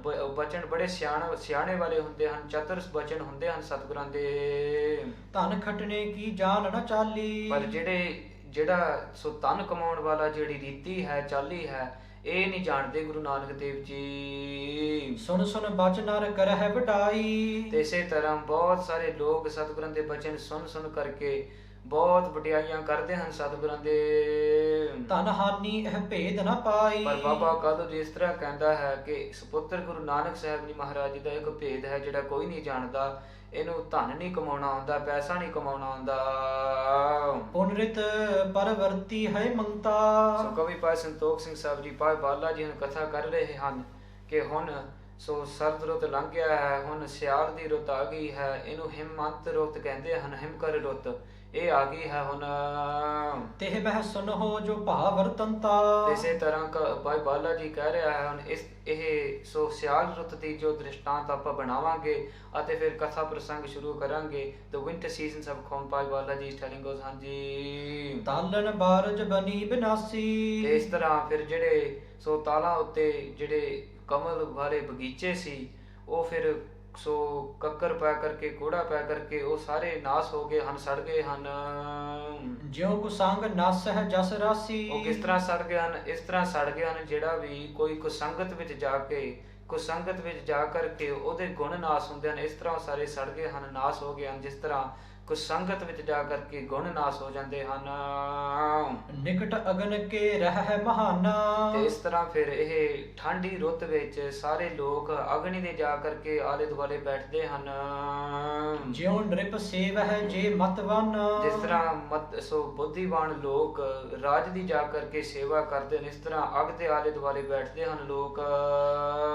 ਮੰਦ ਤੇਜ ਸੂਰਜ ਕਾਵਿਓ। ਤੇ ਜਿਹੜਾ ਸੂਰਜ ਦਾ ਤੇਜ ਪ੍ਰਤਾਪ ਸੀ ਉਹ ਵੀ ਫਿੱਕਾ ਪੈ ਗਿਆ, ਉਹ ਵੀ ਕਮਜ਼ੋਰ ਹੋ ਗਿਆ ਹੈ। ਜਿਉ ਭੂਪਤ ਹੋਏ ਆਲਸ ਕਿਉ। ਜਿਸ ਤਰ੍ਹਾਂ ਇੱਕ ਧਰਤੀ ਦੀ ਜੋ ਪਤੀ ਹੋਵੇ ਉਹ ਆਲਸ ਦੇ ਸਹਿਤ ਹੋ ਜਾਵੇ, ਰਾਜਾ ਆਲਸ ਦੇ ਸਹਿਤ ਹੋ ਜਾਵੇ। ਨਰ ਨਾਰਨ ਕੋ ਸੀਤ ਕੰਪਾਵਤ। ਤੇ ਜਿਹੜੇ ਇਸਤਰੀ ਪੁਰਸ਼ ਸਾਰੇ ਲੋਕ ਹਨ ਉਹਨਾਂ ਦੇ ਇੰਨੀ ਠੰਡ ਨਾਲ ਸਰੀਰ ਕੰਬਣ ਲੱਗ ਗਏ ਹਨ। ਮ੍ਰਿਗ ਬਨਵਾਸੀ ਤਿਨਹਿ ਦੁਖਵੰਤਾ। ਤੇ ਜਿਹੜੇ ਮਿਰਗ ਜੋ ਜੰਗਲਾਂ ਵਿੱਚ ਰਹਿਣ ਵਾਲੇ ਹਨ ਉਹ ਵੀ ਬੜੇ ਦੁੱਖ ਸਹਿਤ ਹੋ ਗਏ ਹਨ ਇੰਨੀ ਠੰਡ ਵਿੱਚ। ਕਾਹੂ ਸਮੇਂ ਨ੍ਰਿਪ ਹੋਏ ਬਿਨ ਜੋਰਾ। ਤੇ ਇਸੇ ਹੀ ਤਰ੍ਹਾਂ ਫਿਰ ਜਿਹੜਾ ਰਾਜਾ ਹੈ ਜਿਸ ਤਰ੍ਹਾਂ ਉਹ ਕਮਜ਼ੋਰ ਹੋ ਜਾਵੇ, ਇਸ ਤਰ੍ਹਾਂ ਜਿਉ ਦੁਖ ਦੇਹ ਪ੍ਰਜਾ ਕੋ ਚੋਰਾ। ਤੇ ਫਿਰ ਚੋਰ ਆ ਕਰਕੇ ਪ੍ਰਜਾ ਨੂੰ ਜੋ ਦੁਖੀ ਕਰਨ, ਚੋਰੀ ਕਰਨ। ਇਸੇ ਹੀ ਤਰ੍ਹਾਂ ਜਿਹੜੇ ਮਿਰਗ ਜੰਗਲਾਂ ਵਿੱਚ ਰਹਿਣ ਵਾਲੇ ਹਨ ਇਸ ਤਰ੍ਹਾਂ ਦੁੱਖ ਦੇ ਸਹਿਤ ਹੋ ਗਏ ਹਨ। ਨਿਸਦੀਰਕ ਮਹਿ ਲੇਤ ਨਿਹਾਲੀ। ਅਤੇ ਇਸੇ ਤਰ੍ਹਾਂ ਜਿਹੜੀਆਂ ਰਾਤਾਂ ਹਨ ਉਹ ਲੰਮੀਆਂ ਹੋ ਗਈਆਂ ਹਨ ਤੇ ਰਾਤ ਸੋ ਲੰਘਾਉਣ ਵਾਸਤੇ ਲੋਕ ਬਹੁਤ ਵੱਡੀਆਂ ਵੱਡੀਆਂ ਰਜਾਈਆਂ ਲੈਂਦੇ ਹਨ ਆਪਦੇ ਤੇ ਠੰਡ ਸੋ ਰੋਕਣ ਵਾਸਤੇ। ਸੋ ਵਹਿ ਸੀਤ ਬਿੰਦਾਰ ਸੁਖਾਲੀ। ਆਪ ਨੂੰ ਥੋੜਾ ਜਿਹਾ ਸੁੱਖ ਦੇਣ ਵਾਸਤੇ ਇਸ ਤਰ੍ਹਾਂ ਰਜਾਈਆਂ ਲੈਂਦੇ ਹਨ ਸਾਰੀ ਰਾਤ। ਜਿਉ ਸਤਿਗੁਰ ਕੀ ਲੇਗ ਪਗ ਤਉਰੀ। ਤੇ ਕਿਸ ਤਰ੍ਹਾਂ ਸੁਖੀ ਮਿਲਦੀ ਹੈ? ਜਿਸ ਤਰ੍ਹਾਂ ਗੁਰੂ ਦੀ ਸਾਧ ਸੰਗਤ ਵਿੱਚ ਆ ਕਰਕੇ ਸਤਿਗੁਰਾਂ ਦੀ ਧੂੜੀ ਲੈ ਕਰਕੇ ਭਵ ਸੰਕਟ ਸਿੱਖ ਕਰਹਿ ਦਹੂਰੀ। ਸਤਿਗੁਰਾਂ ਦੀ ਧੂੜੀ ਲੈ ਕਰਕੇ ਜਿਹੜਾ ਸਿੱਖ ਹੋਵੇ ਉਹਦੇ ਫਿਰ ਇਸ ਤਰ੍ਹਾਂ ਸੰਕਟ ਨਾਸ ਹੁੰਦੇ ਹਨ, ਇਹਦੇ ਫਿਰ ਇਸ ਤਰ੍ਹਾਂ ਨਾਸ ਹੁੰਦੇ ਹਨ ਦੁੱਖ। ਆਤਪ ਖਰੀ ਸਹਾਏ ਸਰੀਰਾ। ਤੇ ਜਿਸ ਤਰ੍ਹਾਂ ਲੋਕਾਂ ਨੂੰ ਜਦੋਂ ਠੰਡੀ ਹੁੰਦੀ ਹੈ, ਜਿਸ ਤਰ੍ਹਾਂ ਧੁੱਪ ਦੀ ਤਪਸ਼ ਹੁੰਦੀ ਹੈ ਉਹ ਚੰਗੀ ਲੱਗਦੀ ਹੁੰਦੀ ਹੈ ਠੰਡੀ ਰੁੱਤ ਵਿੱਚ ਸਰੀਰਾਂ ਨੂੰ। ਜਿਉ ਸਤ ਸੰਗਤ ਜਨ ਮਤ ਧੀਰਾ। ਉਹ ਕਿਸ ਤਰ੍ਹਾਂ ਚੰਗੀ ਲੱਗਦੀ ਹੈ? ਜਿਵੇਂ ਇੱਕ ਸਿੱਖ ਸਾਧ ਸੰਗਤ, ਸਤਿਪੁਰਸ਼ ਸਾਧ ਸੰਗਤ ਵਿੱਚ ਆ ਕਰਕੇ ਇਸ ਤਰ੍ਹਾਂ ਚੰਗੀ ਲੱਗਦੀ ਹੈ ਸਾਧ ਸੰਗਤ। ਸੀਤਲ ਬਹਿ ਨੀਰ ਸਮੀਰਾ। ਜਿਹੜੀ ਹਵਾ ਹੈ, ਜਿਹੜੇ ਸਮੁੰਦਰ ਹਨ, ਨਦੀਆਂ ਹਨ ਉਹ ਬਹੁਤ ਹੁਣ ਠੰਡੇ ਹੋ ਗਏ ਹਨ, ਠੰਡਾ ਪਾਣੀ ਹੋ ਗਿਆ ਹੈ। ਜੋ ਰੰਕਨ ਕੋ ਕਰਤ ਅਧੀਰਾ। ਤੇ ਜਿਹੜੇ ਗਰੀਬ ਹਨ ਉਹਨਾਂ ਨੂੰ ਬਹੁਤ ਤੰਗ ਦੁਖੀ ਹੋ ਰਹੇ ਹਨ ਉਹ। ਜਿਉ ਬਿਨ ਸਤਿਗੁਰ ਤੇ ਰਖਵਾਰਾ। ਕਿਸ ਤਰ੍ਹਾਂ ਦੁਖੀ ਹੁੰਦੇ ਹਨ? ਜਿਸ ਤਰ੍ਹਾਂ ਸਤਿਗੁਰੂ ਅਕਾਲ ਪੁਰਖ ਵਾਹਿਗੁਰੂ ਗੁਰੂ ਗ੍ਰੰਥ ਸਾਹਿਬ ਜੀ ਮਹਾਰਾਜ ਜੀ ਦੇ ਰਖਵਾਲੇ ਤੋਂ ਬਿਨਾ ਜਗਿਆਸੀ ਕੋ ਕਰਤ ਵਿਕਾਰਾ। ਜੇ ਸਤਿਗੁਰੂ ਦੀ ਰੱਖਿਆ ਨਾ ਕਰਨ, ਆਪਾਂ ਸੋ ਸ਼ੁਰੂ ਵਿੱਚ ਕਥਾ ਕਰ ਰਹੇ ਸੀ ਚੌਪਈ ਸਾਹਿਬ ਜੀ ਦਾ ਪਾਠ ਰੱਖਿਆ ਕਰਨ ਵਾਸਤੇ ਹੈ, ਬੇਨਤੀ ਕਰਨ ਵਾਸਤੇ ਹੈ ਕਿ ਇਹ ਸਤਿਗੁਰੂ ਜੀ ਤੁਸੀਂ ਰੱਖਿਆ ਕਰੋ। ਇਸ ਸੋ ਭਾਈ ਬਾਲਾ ਜੀ ਸਮਝਾ ਰਹੇ ਹਨ ਕਥਾ ਅਕਾਲ ਪੁਰਖ ਵਾਹਿਗੁਰੂ ਦੀ ਤੇ ਰੱਖਿਆ ਤੋਂ ਬਿਨਾਂ ਜਿਹੜੇ ਜਗਿਆਸੂ ਗੁਰਸਿੱਖ ਹਨ ਸੋ ਉਹਨਾਂ ਦੇ ਮਨ ਵਿੱਚ ਵਿਸ਼ੇ ਵਿਕਾਰ ਇਸ ਤਰ੍ਹਾਂ ਤੰਗ ਕਰਦੇ ਹਨ, ਵਿਸ਼ੇ ਵਿਕਾਰ ਇਸ ਤਰ੍ਹਾਂ ਤੰਗ ਕਰਨ ਲੱਗ ਜਾਂਦੇ ਹਨ। ਤਾਂ ਹੀ ਕਰਕੇ ਆਪਾਂ ਇਹ ਚੌਪਈ ਸਾਹਿਬ ਜੀ ਦਾ ਪਾਠ ਰੱਖਿਆ ਕਰਨ ਵਾਸਤੇ ਹੈ, ਬੇਨਤੀ ਕਰੋ ਅਕਾਲ ਪੁਰਖ ਵਾਹਿਗੁਰੂ ਨੂੰ ਆਪ ਜੀ ਕਿਰਪਾ ਕਰੋ। ਅਸ ਹਿਮਾਂਤ ਰਿਤ ਮਹਿ ਜਗ ਕੰਤਾ। ਇਸੇ ਹੀ ਤਰ੍ਹਾਂ ਭਾਈ ਬਾਲਾ ਜੀ ਕਹਿ ਰਿਹਾ ਹੈ ਇਸ ਤਰ੍ਹਾਂ ਹਿਮੰਤ ਰੁੱਤ ਵਿੱਚ, ਠੰਡੇ ਸਿਆਲ ਰੁੱਤ ਵਿੱਚ ਜਗਤ ਦੇ ਨਿਸ਼ਾਨ ਗੁਰੂ ਨਾਨਕ ਦੇਵ ਸਾਹਿਬ ਜੀ ਮਹਾਰਾਜ ਜੀ ਪਰੇ ਰਹਿ ਸੁਖਦਾਨੀ ਸੰਤਾ। ਆਪਦੇ ਸੰਤਾਂ ਨੂੰ ਸੁਖ ਦੇਣ ਵਾਲੇ ਗੁਰੂ ਨਾਨਕ ਦੇਵ ਸਾਹਿਬ ਜੀ ਇੱਕੋ ਹੀ ਜਗ੍ਹਾ ਤੇ ਬਿਰਾਜੇ ਰਹਿੰਦੇ ਹਨ। ਕਿਸ ਸਿਓ ਮਿਲਹਿ ਨ ਬੋਲਹਿ ਬਾਣੀ। ਸਤਿਗੁਰੂ ਗੁਰੂ ਨਾਨਕ ਦੇਵ ਸਾਹਿਬ ਜੀ ਮਹਾਰਾਜ ਜੀ ਕਿਸੇ ਨਾਲ ਮਿਲਦੇ ਵਰਤਦੇ ਨਹੀਂ, ਕਿਸੇ ਦੇ ਨਾਲ ਬੋਲ ਚਾਲ ਨਹੀਂ ਕਰਦੇ। ਰਹਿ ਇਕਾਂਕੀ ਗੁਣ ਗਨ ਖਾਨੀ। ਗੁਣਾਂ ਦੇ ਖਾਨ ਸਤਿਗੁਰੂ ਜੀ ਇੱਕ ਹੀ ਇਕਾਂਤ ਜਗ੍ਹਾ ਵਿੱਚ ਬਿਰਾਜੇ ਰਹਿੰਦੇ ਹਨ। ਆਸ ਬਿਦ ਸੋ ਜੁਗ ਮਾਸ ਬਿਤਾਏ। ਤੇ ਸਹੀ ਤਰ੍ਹਾਂ ਫਿਰ 200 ਮਹੀਨੇ ਇਸ ਤਰ੍ਹਾਂ ਬਤੀਤ ਹੋ ਗਏ ਸਤਿਗੁਰਾਂ ਨੂੰ। ਫਿਰਨ ਲੱਗੇ ਪੁਨ ਸਹਿਜ ਤੇ ਸੁਭਾਏ। ਫਿਰ ਆਪ ਦੀ ਇੱਛਾ ਅਨੁਸਾਰ, ਆਪ ਦੇ ਹੁਕਮ ਅਨੁਸਾਰ ਜਦੋਂ 2 ਮਹੀਨੇ ਬਤੀਤ ਹੋ ਗਏ ਸੋ ਤੇ ਸਿੱਧ ਸੋ ਸਤਿਗੁਰੂ ਜੀ ਆਪ ਹੁਣ ਫਿਰਨ ਲੱਗੇ ਹਨ, ਨਗਰੀ ਵਿੱਚ ਆਪ ਵਿਚਰਨ ਲੱਗੇ ਹਨ। ਰੁਚ ਸੋ ਖਾਨ ਪਾਨ ਕੋ ਕਰਹੀ। ਤੇ ਹੁਣ ਸਤਿਗੁਰੂ ਜੀ ਸੋ ਚੰਗੀ ਤਰ੍ਹਾਂ ਨਾਲ ਖਾਣਾ ਪੀਣਾ ਵੀ ਕਰਨ ਲੱਗੇ ਹਨ, ਰੁਚੀ ਉਹ ਪੈਦਾ ਹੋ ਗਈ ਹੈ। ਮਾਤ ਬਿਲੋਕ ਹਰਖ ਉਰ ਧਰਹੀ। ਤੇ ਇਸ ਤਰ੍ਹਾਂ ਵੇਖ ਕਰਕੇ ਜਿਹੜੀ ਮਾਤਾ ਤ੍ਰਿਪਤਾ ਜੀ ਹੈ, ਉਹਨਾਂ ਦੇ ਸਤਿਕਾਰਯੋਗ ਮਾਤਾ ਜੀ, ਉਹ ਬਹੁਤ ਹੀ ਖੁਸ਼ ਹੁੰਦੇ ਹਨ ਵੇਖ ਕਰਕੇ। ਜਾਨਤ ਭਈ ਅਨਾਮੰਗ ਤਨ ਤਨ ਕੋ। ਸੋ ਇਸ ਤਰ੍ਹਾਂ ਦੇ ਮਨ ਵਿੱਚ ਵਿਚਾਰ ਕਰਨ ਲੱਗੀ ਹੈ ਕਿ ਹੁਣ ਮੇਰਾ ਪੁੱਤਰ ਗੁਰੂ ਨਾਨਕ ਸਾਹਿਬ ਮਹਾਰਾਜ ਜੀ ਅਰੋਗ ਹੋ ਗਏ ਹਨ, ਰੋਗ ਤੋਂ ਸੋ ਰੋਗ ਨਾਸ਼ ਹੋ ਗਿਆ ਹੈ, ਅਰੋਗ ਹੋ ਗਏ ਹਨ। ਦੀਨੋ ਦਾਨ ਦਿਜਨ ਸਭ ਹਿਨ ਕੋ। ਤੇ ਉਸ ਜਿਸ ਤਰ੍ਹਾਂ ਪਹਿਲਾਂ ਸੋ ਪ੍ਰਣ ਕੀਤਾ ਸੀ ਮਾਤਾ ਤ੍ਰਿਪਤਾ ਨੇ, ਹੁਣ ਜਿੰਨੀ ਸ਼ਕਤੀ ਸੀ ਉਹ ਫਿਰ ਸੋ ਬ੍ਰਾਹਮਣਾਂ ਨੂੰ ਜੋ ਭੇਟਾ ਦੇਣਾ ਕੀਤੀ ਉਹਨੇ। ਸੁੰਦਰ ਬਸਤਰ ਨਵੀਨ ਬਣਾਏ। ਤੇ ਬਹੁਤ ਹੀ ਨਵੇਂ ਜੋ ਸੁੰਦਰ ਬਸਤਰ ਸੀ ਉਹ ਬਣਾਉਣਾ ਕੀਤੇ ਮਾਤਾ ਤ੍ਰਿਪਤਾ ਜੀ ਨੇ। ਸੁਤ ਕੋ ਯੁੱਤ ਦੁਲਾਰ ਤੇ ਪਹਿਰਾਏ। ਬਹੁਤ ਹੀ ਸੋ ਲਾਡ ਨਾਲ, ਬਹੁਤ ਹੀ ਪਿਆਰ ਸਹਿਤ ਸੁਪੁੱਤਰ ਗੁਰੂ ਨਾਨਕ ਸਾਹਿਬ ਮਹਾਰਾਜ ਜੀ ਨੂੰ ਇਹ ਸੁੰਦਰ ਬਸਤਰ ਨਵੇਂ ਇਹ ਬਣਾਉਣਾ ਕੀਤੇ। ਬਦਨ ਸਦਨ ਸ਼ਬ ਪੁਨ ਪੁਨ ਦੇਖੀ। ਸਤਿਗੁਰੂ ਗੁਰੂ ਨਾਨਕ ਦੇਵ ਸਾਹਿਬ ਜੀ ਮਹਾਰਾਜ ਜੀ ਦਾ ਪਾਵਨ ਪਵਿੱਤਰ ਮੁਖ ਬਹੁਤ ਸ਼ੋਭਾ ਦਾ ਘਰ ਹੈ ਤੇ ਮਾਤਾ ਤ੍ਰਿਪਤਾ ਜੀ ਉਹਨਾਂ ਵਾਲੀ ਵੇਖੀ ਜਾਂਦੀ ਹੈ। ਵਡ ਭਾਗਨ ਲਖ ਆਪ ਬਸੇਖੀ। ਤੇ ਮਾਤਾ ਤ੍ਰਿਪਤਾ ਜੀ ਹੁਣ ਆਪਦੇ ਮਨ ਵਿੱਚ ਇਸ ਤਰ੍ਹਾਂ ਵਿਚਾਰ ਕਰਨ ਲੱਗੀ, ਮੈਂ ਬਹੁਤ ਹੀ ਵੱਡੀ ਭਾਗਾਂ ਵਾਲੀ ਹੈ। ਗਿਆਤਨ ਕੀ ਪੰਗਤ ਜਗ ਮੂਲਾ। ਤੇ ਜਿਸ ਤਰ੍ਹਾਂ ਫਿਰ ਬਾਬਾ ਕਾਲੂ ਜੀ ਨੇ ਹੁਕਮ ਲਾਇਆ ਸੀ ਗੁਰੂ ਨਾਨਕ ਸਾਹਿਬ ਮਹਾਰਾਜ ਜੀ ਨੂੰ, ਮਾਤਾ ਤ੍ਰਿਪਤਾ ਜੀ ਨੇ, ਕਿ ਤੁਸੀਂ ਆਪਦੇ ਸੰਬੰਧੀਆਂ ਨਾਲ, ਚੰਗੇ ਸੰਬੰਧੀਆਂ, ਸਿਆਣੇ ਸੰਬੰਧੀਆਂ ਨਾਲ ਤੁਸੀਂ ਪੰਗਤ ਕਰਿਆ ਕਰੋ। ਬੈਸ ਹੈ ਭੇ ਕਾਲੂ ਅਨੁਕੂਲਾ। ਇਸੇ ਹੀ ਤਰ੍ਹਾਂ ਬਾਬਾ ਕਾਲੂ ਜੀ ਦੇ ਹੁਕਮ ਅਨੁਸਾਰ ਸਤਿਗੁਰੂ ਜੀ ਆਪਦੇ ਸੰਬੰਧੀਆਂ ਨਾਲ ਪੰਗਤ ਵਿੱਚ ਬੈਠਣ ਲੱਗ ਪਏ। ਲੌਕਿਕ ਰੀਤ ਮਿਲਨ ਪੁਨ ਬੋਲਨ। ਜਿਹੜਾ ਮਿਲਣਾ ਵਰਤਣਾ ਹੈ, ਜੋ ਵਿਚਾਰ ਕਰਨਾ ਹੈ, ਪ੍ਰੇਮ ਕਰਨਾ ਹੈ ਲੋਕਾਂ ਨਾਲ, ਉਹ ਸਾਰੇ ਸਤਿਗੁਰਾਂ ਨੇ ਉਹ ਰੀਤੀ ਸ਼ੁਰੂ ਕਰ ਦਿੱਤੀ ਆਪਦੇ ਹੁਕਮ ਅਨੁਸਾਰ। ਕਰਹੀ ਸਭ ਵਿਦ ਪੁਰ ਮਹਿ ਡੋਲਨ। ਤੇ ਸਹੀ ਤਰ੍ਹਾਂ ਸਾਰਿਆਂ ਨਾਲ ਹੁਣ ਸਤਿਗੁਰੂ ਜੀ ਮਿਲ ਵਰਤਨ ਲੱਗ ਪਏ, ਸ਼ਹਿਰ ਵਿੱਚ ਆਪ ਦੇ ਹੁਕਮ ਅਨੁਸਾਰ ਵਿਚਰਨ ਲੱਗ ਪਏ ਹਨ। ਸੁੰਦਰ ਸੋਭਤ ਬੈਸ ਕਿਸੋਰਾ। ਸਤਿਗੁਰੂ ਜੀ ਜੋ ਸੋਭਾ ਦੇ ਘਰ ਹਨ ਉਹ ਸੁੰਦਰ ਸਹਿਤ ਉੱਥੇ ਵਿਚਾਰ ਕਰਦੇ ਹਨ। ਗਿਰਾ ਮ੍ਰਿਦੁਲ ਮਧੁਰੀ ਚਿਤ ਚੋਰਾ। ਬਹੁਤ ਹੀ ਜੋ ਮਿੱਠੇ ਸੁੰਦਰ ਬਚਨ ਕਰਦੇ ਹਨ, ਕੋਮਲ ਬਚਨ ਕਰਦੇ ਹਨ। ਲਲਤ ਬਿਲੋਚਨ ਦਲ ਉਤਪਲ ਸੇ। ਤੇ ਸਹੀ ਤਰ੍ਹਾਂ ਸਤਿਗੁਰਾਂ ਦਾ ਜਿਹੜਾ ਚਿਹਰਾ ਹੈ, ਜਿਹੜੇ ਨੇਤਰ ਹਨ ਸਤਿਗੁਰਾਂ ਦੇ, ਤਾਰੇ ਸ਼ਾਮ ਗੰਡ ਕੀ ਸਿਲ ਸੇ। ਸਤਿਗੁਰਾਂ ਦੇ ਨੇਤਰ ਬਹੁਤ ਹੀ ਸ਼ੋਭਾ ਪਾ ਰਹੇ ਹਨ। ਅੱਖਾਂ ਦੇ ਜਿਹੜੇ ਤਾਰੇ ਹਨ ਸਤਿਗੁਰਾਂ ਦੇ, ਇੱਕ ਗੰਡਕ ਨਦੀ ਹੈ ਉਹਦੇ ਵਿੱਚੋਂ ਕਾਲੇ ਕਾਲੇ ਜੋ ਪੱਥਰ ਆਉਂਦੇ ਹਨ। ਇਸੇ ਹੀ ਤਰ੍ਹਾਂ ਸੋ ਭਾਈ ਬਾਲਾ ਜੀ ਦ੍ਰਿਸ਼ਟਾਂਤ ਦਿੰਦੇ ਹਨ, ਸਤਿਗੁਰਾਂ ਦੇ ਪਾਵਨ ਪਵਿੱਤਰ ਨੇਤਰ, ਅੱਖਾਂ ਦੇ ਜਿਹੜੇ ਤਾਰੇ ਹਨ ਇਸੇ ਤਰ੍ਹਾਂ ਬਹੁਤ ਹੀ ਕਾਲੇ ਹਨ। ਸੋਰਠਾ ਬਨੀ ਸੁਪ੍ਰਿਕੁੱਟੀ ਬੰਕ ਜਿਉ ਕਾਮਨ ਇਹ ਕਾਮ ਕੀ। ਇਸੇ ਹੀ ਤਰ੍ਹਾਂ ਸਤਿਗੁਰੂ ਜੀ ਜਿਹੜੇ ਪਾਵਨ ਪਵਿੱਤਰ ਜੋ ਸੋ ਪ੍ਰਿਕੁੱਟੀ ਜਿਹੜੇ ਪ੍ਰਵੱਟੇ ਹਨ ਸਤਿਗੁਰਾਂ ਦੇ, ਕਿਦੋ ਕਿਦੋ ਦਰਗਤ ਚਲ ਹੀ ਦਇਆ। ਕਿਦੋ ਇੰਦ ਅਕਲੋਕ ਸਦਨ ਤਾਸ ਮਹਿਰਾਬ ਕੀ। ਜਿਹੜੇ ਸਤਿਗੁਰਾਂ ਦੇ ਪਾਵਨ ਪਵਿੱਤਰ ਪ੍ਰਵੱਟੇ ਹਨ ਉਹ ਇਸ ਤਰ੍ਹਾਂ ਟੇਢੇ ਹਨ, ਜਿਸ ਤਰ੍ਹਾਂ ਕਿ ਤੀਰ ਕਮਾਨ ਹੋਵੇ, ਕਮਾਨ ਟੇਢਾ ਹੁੰਦਾ ਹੈ, ਇਸ ਤਰ੍ਹਾਂ ਸਤਿਗੁਰਾਂ ਦੇ ਪਾਵਨ ਪਵਿੱਤਰ ਪ੍ਰਵੱਟੇ ਟੇਢੇ ਹਨ। ਚੌਪਈ ਮੰਦ ਬੰਦ ਸੋ ਸੁੰਦਰ ਗਤ ਚਲ ਹੀ। ਇਸੇ ਤਰ੍ਹਾਂ ਸਤਿਗੁਰੂ ਗੁਰੂ ਨਾਨਕ ਦੇਵ ਸਾਹਿਬ ਜੀ ਮਹਾਰਾਜ ਜੀ ਜੋ ਆਪਦੇ ਜੋ ਚਾਲ ਵਿੱਚ ਹੌਲੀ ਹੌਲੀ ਆਪਦੇ ਚਰਨ ਰੱਖ ਰੱਖ ਕਰਕੇ ਹੌਲੀ ਹੌਲੀ ਆਪਦੇ ਚਾਲ ਵਿੱਚ ਚੱਲ ਰਹੇ ਹਨ।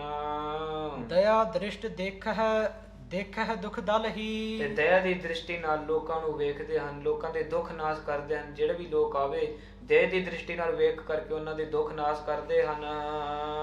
ਨਿਜ ਇੱਛਾ ਬੇਦੀ ਕੁਲ ਕੇਤੂ। ਬੇਦੀ ਕੁਲਾਂ ਦੇ ਨਿਸ਼ਾਨ ਸਤਿਗੁਰੂ ਗੁਰੂ ਨਾਨਕ ਦੇਵ ਸਾਹਿਬ ਜੀ ਮਹਾਰਾਜ ਜੀ ਆਪਦੀ ਇੱਛਾ ਅਨੁਸਾਰ ਹੁਣ ਵਿਚਰਨ ਲੱਗੇ ਹਨ। ਵਿਚਰਹਿ ਕੀਰਤਨ ਕਰਤਨ ਕੇਤੂ। ਵਿਚਰਦੇ ਹਨ ਰਾਏਪੁਰ ਦੀ ਤਲਵੰਡੀ ਵਿਖੇ, ਪਰ ਜਿਹੜਾ ਕੰਮ ਦਾ ਘਰ ਹੈ, ਘਰ ਦਾ ਕੰਮ ਹੈ ਉਹ ਨਹੀਂ ਸ਼ੁਰੂ ਕੀਤਾ।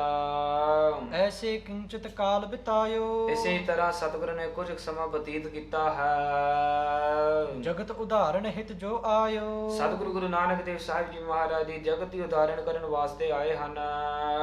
ਇੱਕ ਬਾਸੁਰ ਕਾਲੂ ਨਿਜ ਸਦਨਾ। ਸੋ ਇੱਕ ਦਿਨ ਦੀ ਗੱਲ ਹੈ, ਬਾਬਾ ਕਾਲੂ ਜੀ ਨੇ ਸਤਿਗੁਰੂ ਗੁਰੂ ਨਾਨਕ ਦੇਵ ਸਾਹਿਬ ਜੀ ਮਹਾਰਾਜ ਨੂੰ ਸਦਨਾ ਕੀਤਾ। ਬੈਸ ਬੁਲਾਇਓ ਬਾਰਜ ਬਦਨਾ। ਸਤਿਗੁਰੂ ਗੁਰੂ ਨਾਨਕ ਦੇਵ ਸਾਹਿਬ ਜੀ ਮਹਾਰਾਜ ਜੀ ਜੋ ਕਮਲ ਰੂਪੀ ਮੁਖੜੇ ਵਾਲੇ, ਉਹਨਾਂ ਨੂੰ ਬੁਲਾਉਣਾ ਕੀਤਾ ਕੋਲ। ਦਰਬ ਕਮਾਵਨ ਸਿਖਵਨ ਹੇਤੂ। ਤੇ ਸਤਿਗੁਰਾਂ ਨੂੰ ਸੋ ਧਨ ਕਮਾਉਣ ਵਾਸਤੇ, ਪੈਸਾ ਕਮਾਉਣ ਵਾਸਤੇ ਉਹ ਸਿੱਖਿਆ ਦੇਣ ਲੱਗੇ। ਨਿਕਟ ਵਿਸਾਇਓ ਕਿਰਪਾ ਨਕੇਤੂ। ਕਿਰਪਾ ਦੇ ਖਜ਼ਾਨੇ ਸਤਿਗੁਰੂ ਗੁਰੂ ਨਾਨਕ ਦੇਵ ਸਾਹਿਬ ਜੀ ਮਹਾਰਾਜ ਜੀ ਨੂੰ ਨਾਲ ਬਿਠਾ ਲਿਆ। ਪ੍ਰੀਤ ਚਿੰਤ ਏਕ ਸਾਨੀ ਬਾਣੀ। ਸੋ ਇਸ ਤਰ੍ਹਾਂ ਦੇ ਬਚਨ ਕਰਨ ਲੱਗੇ, ਜਿਹੜੇ ਪ੍ਰੀਤ ਨਾਲ ਮਿਲੇ ਹੋਏ, ਪ੍ਰੇਮ ਨਾਲ ਮਿਲੇ ਹੋਏ, ਇਸ ਤਰ੍ਹਾਂ ਬਚਨ ਕਹਿਣ ਲੱਗੇ। ਬੋਲਿਓ ਰੀਤ ਅਨੀਤ ਪਛਾਨੀ। ਜਿਹੜੀ ਰੀਤੀ ਹੈ, ਮਰਜ਼ਾਦਾ ਹੈ, ਸੋ ਧਨ ਕਮਾਉਣ ਵਾਸਤੇ ਉਹ ਕਹਿਣ ਲੱਗੇ। ਸੁਤ ਨਾਨਕ ਤੂੰ ਏਕ ਹਮਾਰੇ। ਇਸ ਪੁੱਤਰ ਗੁਰੂ ਨਾਨਕ ਸਾਹਿਬ ਮਹਾਰਾਜ ਜੀ, ਤੁਸੀਂ ਮੇਰੇ ਇੱਕੋ ਹੀ ਇੱਕ ਪੁੱਤ ਹੋ। ਨਹਿ ਦੂਸਰ ਜੋ ਕਾਜ ਸੰਭਾਰੇ। ਮੇਰੇ ਕੋਲ ਇੱਕ ਦੂਸਰਾ ਪੁੱਤ ਨਹੀਂ ਹੈਗਾ ਜੋ ਕੰਮਕਾਰ ਸਾਰਾ ਸੰਭਾਲੂਗਾ। ਤੁਮਨੇ ਤਜ ਦੀਨੋ ਅਸਰੀਤੂ। ਪਰ ਜਿਹੜੀ ਇਹ ਰੀਤੀ ਹੈ ਧਨ ਕਮਾਉਣ ਦੀ, ਤੁਸੀਂ ਨਹੀਂ ਕਰਨਾ ਕੀਤੀ। ਜਿਉ ਵਿਰਾਗ ਡਿਡ ਹੋਤ ਅਤੀਤੂ। ਤੁਸੀਂ ਇਸ ਤਰ੍ਹਾਂ ਵਿਰਾਗ ਦੀ ਬਿਰਤੀ ਉਤਾਰਨ ਕੀਤੀ ਹੈ, ਫਕੀਰਾਂ ਨਾਲ ਦੀ ਸੰਗ ਕਰਕੇ ਇਸ ਤਰ੍ਹਾਂ ਵਿਰਕਤ ਹੋ ਗਏ ਹੋ ਤੁਸੀਂ। ਕਹੋ ਗ੍ਰਸਤ ਸਿਉ ਕਿਉ ਬਨ ਆਵੈ। ਬਾਬਾ ਕਾਲੂ ਜੀ ਸਮਝਾਉਂਦੇ ਹਨ ਗੁਰੂ ਨਾਨਕ ਸਾਹਿਬ ਮਹਾਰਾਜ ਜੀ ਨੂੰ ਕਿ ਜਿਹੜਾ ਗ੍ਰਸਤ ਬੰਦਾ ਹੋਵੇ, ਹੈ ਗ੍ਰਸਤ ਬੰਦਾ, ਉਹ ਇਸ ਤਰ੍ਹਾਂ ਦਾ ਤਿਆਗੀ ਵਿਰਾਗੀ ਸੁਭਾਅ ਕਿਸ ਤਰ੍ਹਾਂ ਧਾਰਨ ਕਰ ਸਕਦਾ ਹੈ। ਨਿਸ ਬਾਸੁਰ ਬਿਨ ਕਾਮ ਬਿਤਾਵੈ। ਸਤਿਗੁਰੂ ਗੁਰੂ ਨਾਨਕ ਸਾਹਿਬ ਮਹਾਰਾਜ ਨੂੰ ਸਮਝਾ ਰਹੇ ਹਨ ਬਾਬਾ ਕਾਲੂ ਜੀ ਕਿ ਤੁਸੀਂ ਦਿਨ ਰਾਤ ਇਸੇ ਹੀ ਤਰ੍ਹਾਂ ਬਿਨਾਂ ਕੰਮ ਕਰਨ ਨਾਲ ਤੁਸੀਂ ਇਹ ਸਾਰਾ ਬਤੀਤ ਕਰ ਲੈਂਦੇ ਹੋ ਦਿਨ। ਮੁਝ ਜੀਵਤ ਜੇ ਲੇਤ ਸੰਭਾਰੀ। ਮੇਰੇ ਜੀਵਦੇ ਹੋਏ ਜੇ ਤੂੰ ਇਹ ਸਾਰਾ ਸੰਭਾਲਣ ਦਾ ਕੰਮਕਾਰ। ਹਉ ਜਾਣਤ ਸੁਤ ਹੋਇ ਸੁਖਕਾਰੀ। ਫਿਰ ਮੈਂ ਜਾਣਨ ਲੱਗਦਾ ਕਿ ਮੇਰਾ ਸੁਪੁੱਤਰ ਬਹੁਤ ਸੁਖ ਦੇਣ ਵਾਲਾ ਹੈ। ਤੁਝ ਜਨਮਤ ਮਨ ਭਾਵ ਪਰਵਾਸਾ। ਪਰ ਜਦੋਂ ਤੋਂ ਤੁਹਾਡਾ ਜਨਮ ਹੋਇਆ ਹੈ, ਮੈਨੂੰ ਇਸ ਤਰ੍ਹਾਂ ਭਰੋਸਾ ਸੀ। ਨਾਨਕ ਕਰ ਹੈ ਨਾਮ ਪ੍ਰਕਾਸ਼ਾ। ਇਸ ਤਰ੍ਹਾਂ ਮੇਰੇ ਮਨ ਵਿੱਚ ਭਰੋਸਾ ਸੀ ਕਿ ਮੇਰਾ ਸੁਪੁੱਤਰ ਗੁਰੂ ਨਾਨਕ ਸਾਹਿਬ ਜੋ ਸਾਰੇ ਲੋਕਾਂ ਵਿੱਚ ਮੇਰਾ ਨਾਮ ਪ੍ਰਕਾਸ਼ ਕਰੂਗਾ, ਬਹੁਤ ਵਡਿਆਈਆ ਦੇਊਗਾ ਮੇਰਾ ਨਾਮ ਨੂੰ। ਦਰਬ ਕਮਾਵਨ ਮੈਂ ਜਸ ਮੇਰੋ। ਬਹੁਤ ਸਾਰਾ ਧਨ ਕਮਾ ਕਰਕੇ, ਦਰਬ ਕਮਾ ਕਰਕੇ ਮੇਰਾ ਫਿਰ ਬਹੁਤਾ ਹੀ ਜਸ ਹੋਣਾ ਸੀ ਪਿੰਡ ਵਿੱਚ। ਜਾਣਹਿ ਸਭ ਪੁਰ ਮਾਹਿਕ ਨੇਰੋ। ਸਾਰੇ ਪਿੰਡ ਦੇ ਲੋਕ ਮੈਨੂੰ ਜਾਣਦੇ ਹਨ। ਜਿਮ ਰੰਕਾ ਕੋ ਇੰਦ ਨਿਹਾਰੀ। ਸੋ ਜਿਸ ਤਰ੍ਹਾਂ ਪੂਰਨਮਾਸੀ ਦੇ ਦਿਨ ਤੇ ਚੰਦਰਮਾ ਹੋਵੇ, ਦੇਖ ਸਰਾਹ ਹੈ ਸਭ ਨਰ ਨਾਰੀ। ਪੂਰਨਮਾਸੀ ਦੇ ਦਿਨ ਤੇ ਚੰਦਰਮਾ ਦੇਖ ਕਰਕੇ ਜਿਹੜੇ ਲੋਕ ਹਨ ਬਹੁਤ ਹੀ ਸਿਫਤਾਂ ਮਹਿਮਾ ਕਰਦੇ ਹਨ ਚੰਦਰਮਾ ਦੇ। ਰਾਹੂ ਸਰਸ ਤੂੰ ਭਾ ਕਰ ਮਾਹੀ। ਪਰ ਜਿਹੜਾ ਰਾਹੂ ਹੈ ਉਹ ਫਿਰ ਚੰਦਰਮਾ ਨੂੰ ਗਰਸ ਲੈਂਦਾ ਹੈ। ਤੇ ਇਸੇ ਤਰ੍ਹਾਂ ਬਾਬਾ ਕਾਲੂ ਜੀ ਕਹਿ ਰਹੇ ਹਨ ਕਿ ਇਸ ਪੁੱਤਰ ਗੁਰੂ ਨਾਨਕ ਸਾਹਿਬ ਤੂੰ ਇਸ ਤਰ੍ਹਾਂ ਮੇਰਾ ਜਸ ਸਾਰਾ ਗਰਸ ਲਿਆ ਹੈ, ਵਡਿਆਈਆਂ ਗਰਸ ਲਈਆਂ ਹਨ। ਸਭ ਵਿਦ ਮੰਦ ਕਰਤ ਭਾਤਾਹੀ। ਤੇ ਇਸੇ ਤਰ੍ਹਾਂ ਜਿਹੜਾ ਸਾਰਾ ਜਸ ਸੀ, ਵਡਿਆਈ ਮਹਿਮਾ ਸੀ ਮੇਰੀ, ਉਹ ਹੁਣ ਕਮਜ਼ੋਰ ਹੋ ਗਈ, ਫਿੱਕਾ ਪੈ ਗਿਆ ਸਾਰਾ। ਏਕ ਨ ਮਤ ਮਨ ਬਨਜ ਕਰਨ ਕੀ। ਤੂੰ ਕਦੇ ਜੋ ਵਣਜ ਵਪਾਰ ਕਰਨ ਦਾ ਕੰਮ ਤੂੰ ਉਹ ਵੀ ਨਹੀਂ ਕਦੇ ਚੱਕਿਆ। ਬਹੁਰ ਨਖਤਰੀ ਰੀਤ ਬਰਨ ਕੀ। ਤੇ ਜਿਹੜੀ ਖੱਤਰੀਆਂ ਦੀ ਮਰਿਆਦਾ ਹੈ ਉਹ ਤੂੰ ਵੀ ਨਹੀਂ ਕਰ ਸਕਿਆ। ਹਾਰਿਓ ਅਨਕ ਬਿਦਨ ਮਤ ਦੇਤੂ। ਬਹੁਤ ਸਾਰੇ ਤੈਨੂੰ ਸਿੱਖਿਆ ਦੇ ਦੇ ਕੇ ਮੈਂ ਤਾਂ ਥੱਕ ਗਿਆ ਹੁਣ। ਕਬਹਿ ਕਮਾਏ ਨਾ ਲਿਆਏ ਨ ਕੇਤੂ। ਕਦੇ ਤੂੰ ਜਾ ਕਰਕੇ ਤਨ ਕਮਾ ਕਰਕੇ ਕਦੇ ਲਿਆਂਦਾ ਨਹੀਂ ਤੂੰ। ਜਨਕ ਬਚਨ ਤੂਸ਼ਨ ਕਰ ਸੁਨੀਆ। ਸੋ ਉਸ ਵਕਤ ਸਤਿਗੁਰੂ ਗੁਰੂ ਨਾਨਕ ਦੇਵ ਸਾਹਿਬ ਜੀ ਮਹਾਰਾਜ ਜੀ ਚੁੱਪ ਤਾਰਨ ਕੀਤੀ ਹੋਈ ਹੈ, ਕਿ ਕੋਈ ਉੱਤਰ ਨਹੀਂ ਦਿੱਤਾ ਬਾਬਾ ਕਾਲੂ ਜੀ ਨੂੰ। ਚੁੱਪ ਕਰਕੇ ਬੈਠੇ ਹੋਏ ਹਨ ਸਤਿਗੁਰੂ ਜੀ ਸੁਣਦੇ ਹੋਏ। ਜਿਉ ਅਡੋਲ ਬੈਠੇ ਵੱਡ ਮੁਨੀਆ। ਜਿਸ ਤਰ੍ਹਾਂ ਕੋਈ ਵੱਡਾ ਵੱਡਾ ਮਹਾਂਪੁਰਖ ਅਡੋਲ ਬੈਠਾ ਹੋਇਆ, ਇਸੇ ਹੀ ਤਰ੍ਹਾਂ ਚੁੱਪ ਤਾਰਨ ਕਰਕੇ ਸਤਿਗੁਰੂ ਜੀ ਸੁਣ ਰਹੇ ਹਨ ਬਾਬਾ ਕਾਲੂ ਜੀ ਨੂੰ। ਬਹੁ ਬਿਦ ਕੀ ਕਹਿ ਗਿਰਾ ਕਠੋਰਾ। ਬਾਬਾ ਕਾਲੂ ਜੀ ਜਿਹੜੇ ਹਨ ਬਹੁਤ ਹੀ ਕਠੋਰ, ਤਿੱਖੇ ਤਿੱਖੇ ਸੋ ਬਚਨ ਛੱਡਦੇ ਹਨ ਸਤਿਗੁਰਾਂ ਪਾਸ। ਤੂਸ਼ਨ ਭਾ ਜਿਸ ਰੋਸ ਨ ਥੋਰਾ। ਪਰ ਇਸ ਤਰ੍ਹਾਂ ਫਿਰ ਸੋ ਗੁੱਸੇ ਵਾਲੇ ਬਚਨ ਕਹਿ ਕਰਕੇ ਬਾਬਾ ਕਾਲੂ ਜੀ ਵੀ ਚੁੱਪ ਹੋ ਗਿਆ। ਗੁੱਸਾ ਅੰਦਰ ਬਹੁਤ ਸਾਰਾ ਗੁੱਸਾ ਹੈ। ਘਟਕਾ ਯੁਗਲ ਬਤੀਤੀ ਜਬ ਹੀ। ਜਦੋਂ ਦੋ ਕੜੀਆਂ ਬਤੀਤ ਹੋ ਗਈਆਂ, ਤਪਤ ਰਿਦਾ ਸੀਤਲ ਭਾ ਤਬ ਹੀ। ਜਿਹੜਾ ਤਪਦਾ ਤਪਦਾ ਹਿਰਦਾ ਸੀ, ਗੁੱਸੇ ਨਾਲ ਗਰਮ ਹਿਰਦਾ ਸੀ ਬਾਬਾ ਕਾਲੂ ਜੀ ਦਾ, ਉਹ 2 ਘੜੀਆਂ ਕੁ ਬਾਅਦ ਠੰਡਾ ਹੋ ਗਿਆ। ਮੋਹਰੋ ਬੋਲੇ ਬੋਲ ਅਮੋਲਾ। ਜਦੋਂ ਬਾਬਾ ਕਾਲੂ ਜੀ ਠੰਡੇ ਹੋ ਗਏ ਹਿਰਦੇ ਵਿੱਚੋਂ, ਉਦੋਂ ਫਿਰ ਸਤਿਗੁਰੂ ਗੁਰੂ ਨਾਨਕ ਦੇਵ ਸਾਹਿਬ ਜੀ ਮਹਾਰਾਜ ਜੀ ਅਮੋਲ ਬਚਨ ਬੋਲਣ ਲੱਗੇ, ਕਹਿਣ ਲੱਗੇ। ਜਨ ਕਾਲੂ ਸੁਖ ਕੁਲਫਹਿ ਖੋਲਾ। ਉਸ ਤਰ੍ਹਾਂ ਦੇ ਬਚਨ ਕਹਿਣ ਲੱਗੇ ਜਿਹੜੇ ਬਾਬਾ ਕਾਲੂ ਜੀ ਦੇ ਹਿਰਦੇ ਦਾ ਮੰਨ ਲਓ ਸੁਖ ਦਾ ਜਿੰਦਰਾ ਖੋਲਣ ਲੱਗੇ ਹਨ, ਸੁਖੀ ਦੇਣ ਲੱਗੇ ਹਨ ਬਾਬਾ ਕਾਲੂ ਜੀ ਨੂੰ। ਬਖਸ਼ ਖਤਾ ਪਿਤ ਪਾਸ਼ਲ ਕੇਰੀ। ਹੇ ਪਿਤਾ ਬਾਬਾ ਕਾਲੂ ਜੀ, ਜਿਹੜੇ ਵੀ ਪਿੱਛੇ ਮੇਰੇ ਤੋਂ ਕੋਈ ਭੁੱਲ ਗਲਤੀ ਹੋ ਗਈ ਹੈ, ਆਪਦਾ ਅਣਜਾਣ ਬੱਚਾ ਸਮਝ ਕਰਕੇ ਮਾਫ ਕਰ ਦਿਓ ਮੈਨੂੰ, ਜਿਹੜੀ ਵੀ ਕੋਈ ਪਿਛਲੀ ਗਲਤੀ ਹੋ ਗਈ ਹੈ। ਨਹੀਂ ਬਿਗਾਰੋ ਕਾਰਜ ਫੇਰੀ। ਹੇ ਪਿਤਾ ਬਾਬਾ ਕਾਲੂ ਜੀ, ਹੁਣ ਤੋਂ ਜੋ ਵੀ ਕੰਮ ਕਾਰਜ ਕਰੂੰਗਾ ਮੈਂ ਵਿਗਾੜ ਕੇ ਨਹੀਂ ਲਿਆਉਂਗਾ।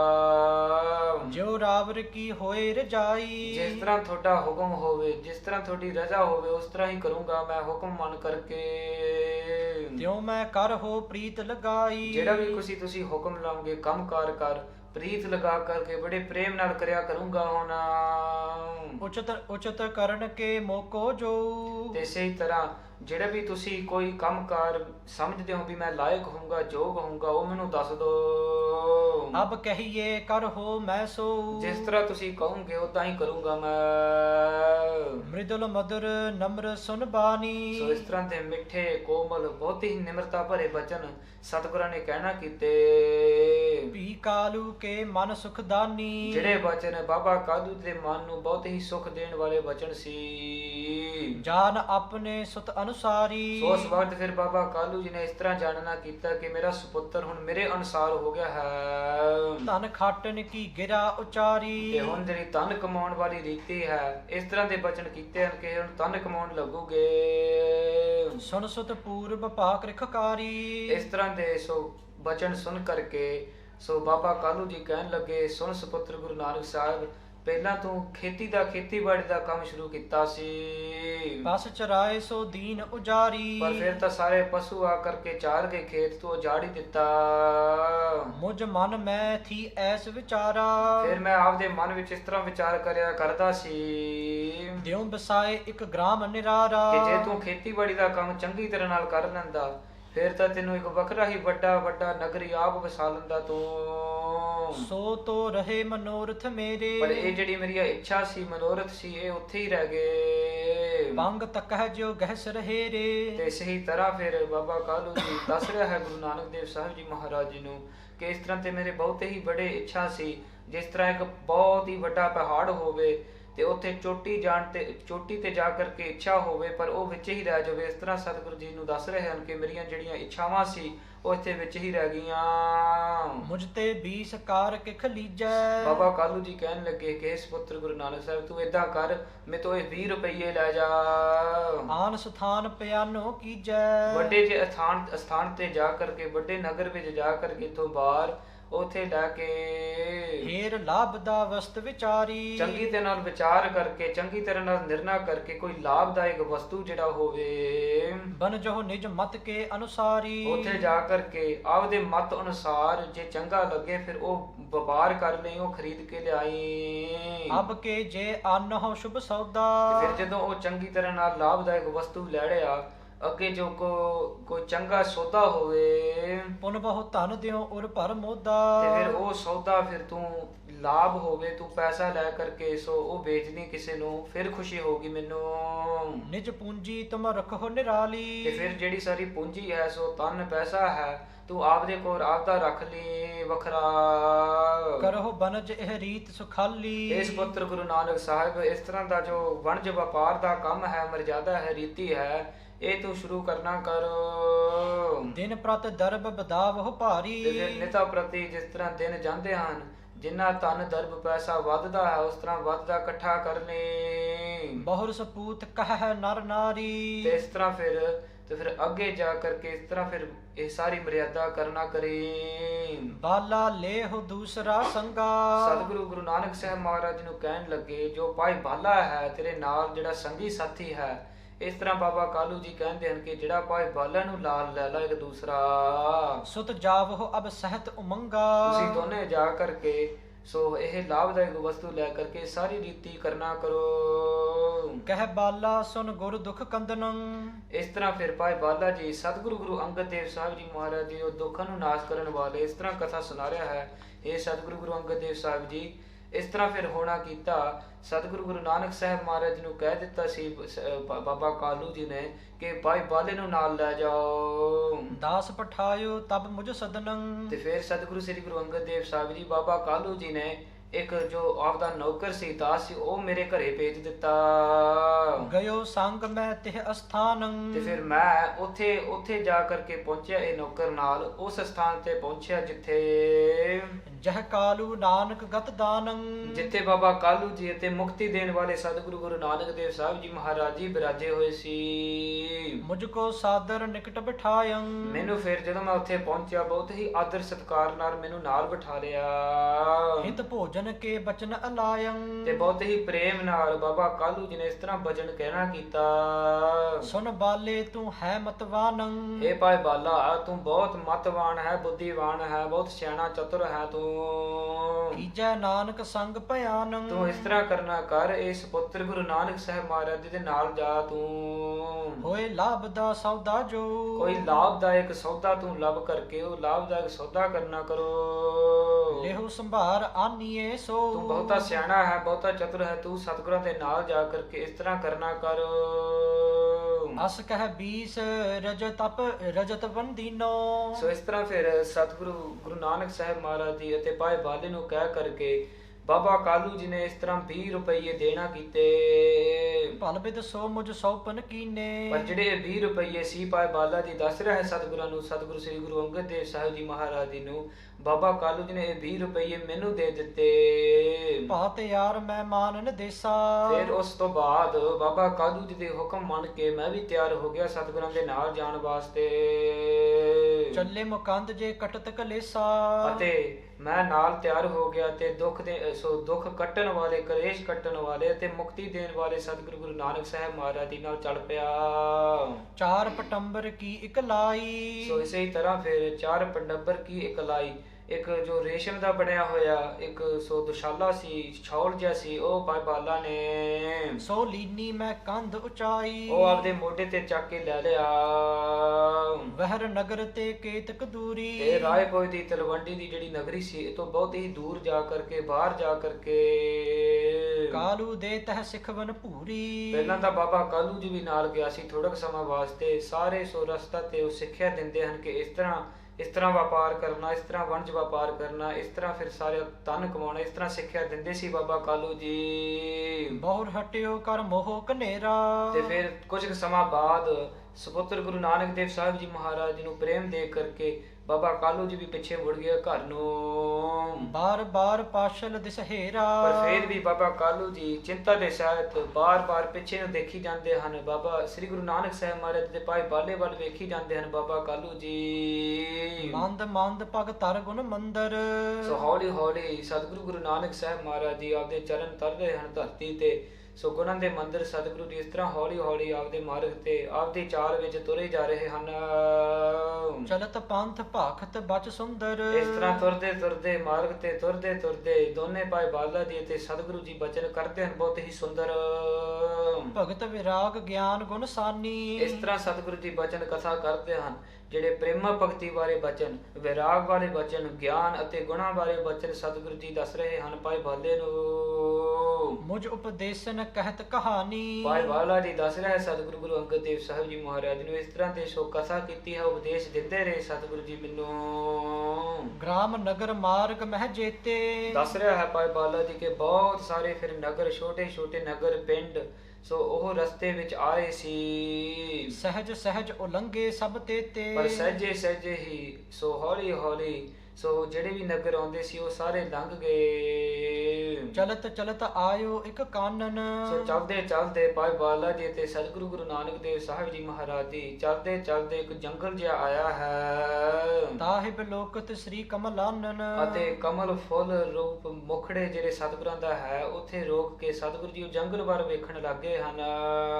ਸੁੰਦਰ ਆਸ਼ਰਮ ਏਕ ਨਿਹਾਰੀ। ਤੇ ਉੱਥੇ ਇੱਕ ਸੁੰਦਰ ਜਿਹਾ ਆਸ਼ਰਮ ਸੀ। ਆਸ਼ਰਮ ਨੂੰ ਉਹ ਕਹਿੰਦੇ ਹਨ ਜਿਹੜਾ ਇੱਕ ਡੇਰਾ ਹੋਵੇ ਜਿਹੜੇ ਤਪਸਵੀ ਲੋਕ ਹਨ ਉਹ ਆਸ਼ਰਮ ਤੇ ਡੇਰੇ ਤੇ ਟਿਕਾ ਕੇ ਉੱਥੇ ਤਪੱਸਿਆ ਕਰਿਆ ਕਰਦੇ ਹਨ।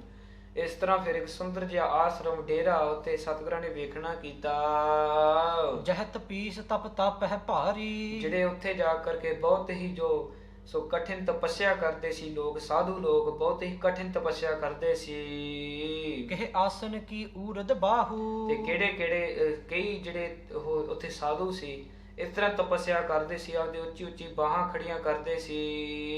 ਬਿਟਪਨ ਲਟਕਤ ਕੋ ਉਲਟਾਹੂ। ਤੇ ਕਈ ਜਿਹੜੇ ਸਾਧੂ ਸੀ ਉਹ ਦਰਖਤ ਤੋਂ ਉਲਟੇ ਸੋ ਲਟਕ ਕੇ ਇਸ ਤਰ੍ਹਾਂ ਤਪੱਸਿਆ ਕਰਦੇ ਸੀ।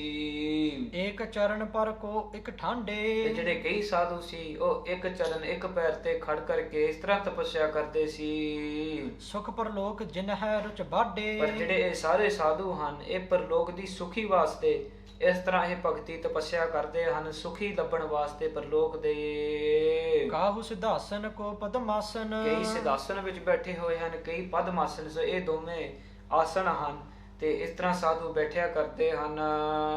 ਬਾਰ ਪਾਨ ਕੋ ਰਹਿਤ ਬਿਨਾਸਨ। ਤੇ ਕਈ ਕਈ ਇਸ ਤਰ੍ਹਾਂ ਫਿਰ ਬੈਠੇ ਹੋਏ ਨੇ। ਇਹ ਜਿਹੜੇ ਆਸਨ ਹਨ ਇਹਨਾਂ ਦੇ ਵੀ ਕਈ ਗੁਣ ਹੁੰਦੇ ਹਨ। ਇਸ ਤਰ੍ਹਾਂ ਸਾਧੂ ਲੋਕ ਬੈਠੇ ਹੋਏ ਹਨ। ਸਵੇਤ ਰੰਗ ਲਾਗੀ ਪਸਮੰਗਾ। ਤੇ ਭਾਈ ਬਾਲਾ ਜੀ ਦੱਸ ਰਿਹਾ ਹੈ ਕਥਾ ਵਿੱਚ ਕਿ ਜਿਹੜੇ ਇਹ ਸਾਧੂ ਸੀ ਇਹਨਾਂ ਨੇ ਜੋ ਅੱਗ ਦਾ ਸੁਭਾਅ ਹੈ ਉਹ ਆਪਦੇ ਸਰੀਰ ਉੱਤੇ ਸਾਰਾ ਮਰਿਆ ਹੋਇਆ ਸੀ, ਚਿੱਟਾ ਚਿੱਟਾ ਹੋਏ ਸੀ ਉਹਨਾਂ ਦੇ ਸਰੀਰ। ਜਟਾ ਸੀਸ ਜਿਨ ਧੂਸਰ ਰੰਗਾ। ਤੇ ਜਿਹੜੇ ਉਹਨਾਂ ਦੇ ਕੇਸ ਸੀ ਉਹ ਜਟਾਧਾਰੀ ਸੀ, ਜਟਾ ਨਾਲ ਉਹ ਫਿਰ ਉੱਤੇ ਜੂੜਾ ਬਣਿਆ ਕਰਦੇ ਸੀ ਜਟਾ। ਕਿਨ ਬਲਕਲ ਲੀ ਕੋ ਅੰਗ ਨੰਗਾ। ਤੇ ਕਈ ਲੰਗੂਟੇ ਬੰਨੇ ਹੋਏ ਹਨ ਤੇ ਕਈਆਂ ਨੇ ਆਪਦੇ ਅੰਗ ਨੰਗੇ ਕੀਤੇ ਹੋਏ ਹਨ। ਅਗਨ ਉਸਨ ਸੋ ਕੋਏ ਅਮੰਗਾ। ਤੇ ਸਹੀ ਤਰ੍ਹਾਂ ਫਿਰ ਅੱਗ ਦੇ ਨੇੜੇ ਜਾ ਕਰਕੇ ਕਈ ਇਸ ਤਰ੍ਹਾਂ ਤਪੱਸਿਆ ਕਰਦੇ ਹਨ। ਕੋ ਬੈਠਾ ਹੈ ਜਲ ਕੰਠ ਪਰਮਾਨਾ। ਤੇ ਇਸ ਤਰ੍ਹਾਂ ਫਿਰ ਜਿਹੜੇ ਕਈ ਹਨ, ਕਈ ਸਾਧੂ ਜਲ ਵਿੱਚ ਬੈਠ ਕਰਕੇ, ਜਲ ਉਹਨਾਂ ਦੇ ਗਲੇ ਤੱਕ ਹੈ, ਇਸ ਤਰ੍ਹਾਂ ਜਲ ਪਾਣੀ ਵਿੱਚ ਬੈਠ ਕਰਕੇ ਇਸ ਤਰ੍ਹਾਂ ਕਠਿਨ ਤਪੱਸਿਆ ਕਰਦੇ ਹਨ। ਸਿਮਰ ਇਕਾਕੀ ਕੋ ਭਗਵਾਨਾ। ਪਰ ਜਿਹੜੇ ਸਾਰੇ ਸਾਧੂ ਹਨ ਇਕਾਂਤ ਵਿੱਚ ਬੈਠ ਕਰਕੇ ਉਸ ਅਕਾਲ ਪੁਰਖ ਵਾਹਿਗੁਰੂ ਭਗਵਾਨ ਜੋ ਸ਼੍ਰੋਮਣੀ ਭਗਵਾਨ ਹੈ ਉਹਨਾਂ ਨੂੰ ਕਰਦੇ ਹਨ ਤਪੱਸਿਆ, ਸਿਮਰਦੇ ਹਨ। ਕੋ ਠਾਂਡੋ ਦਿਨ ਰੈਣ ਬਿਤਾਵੇ।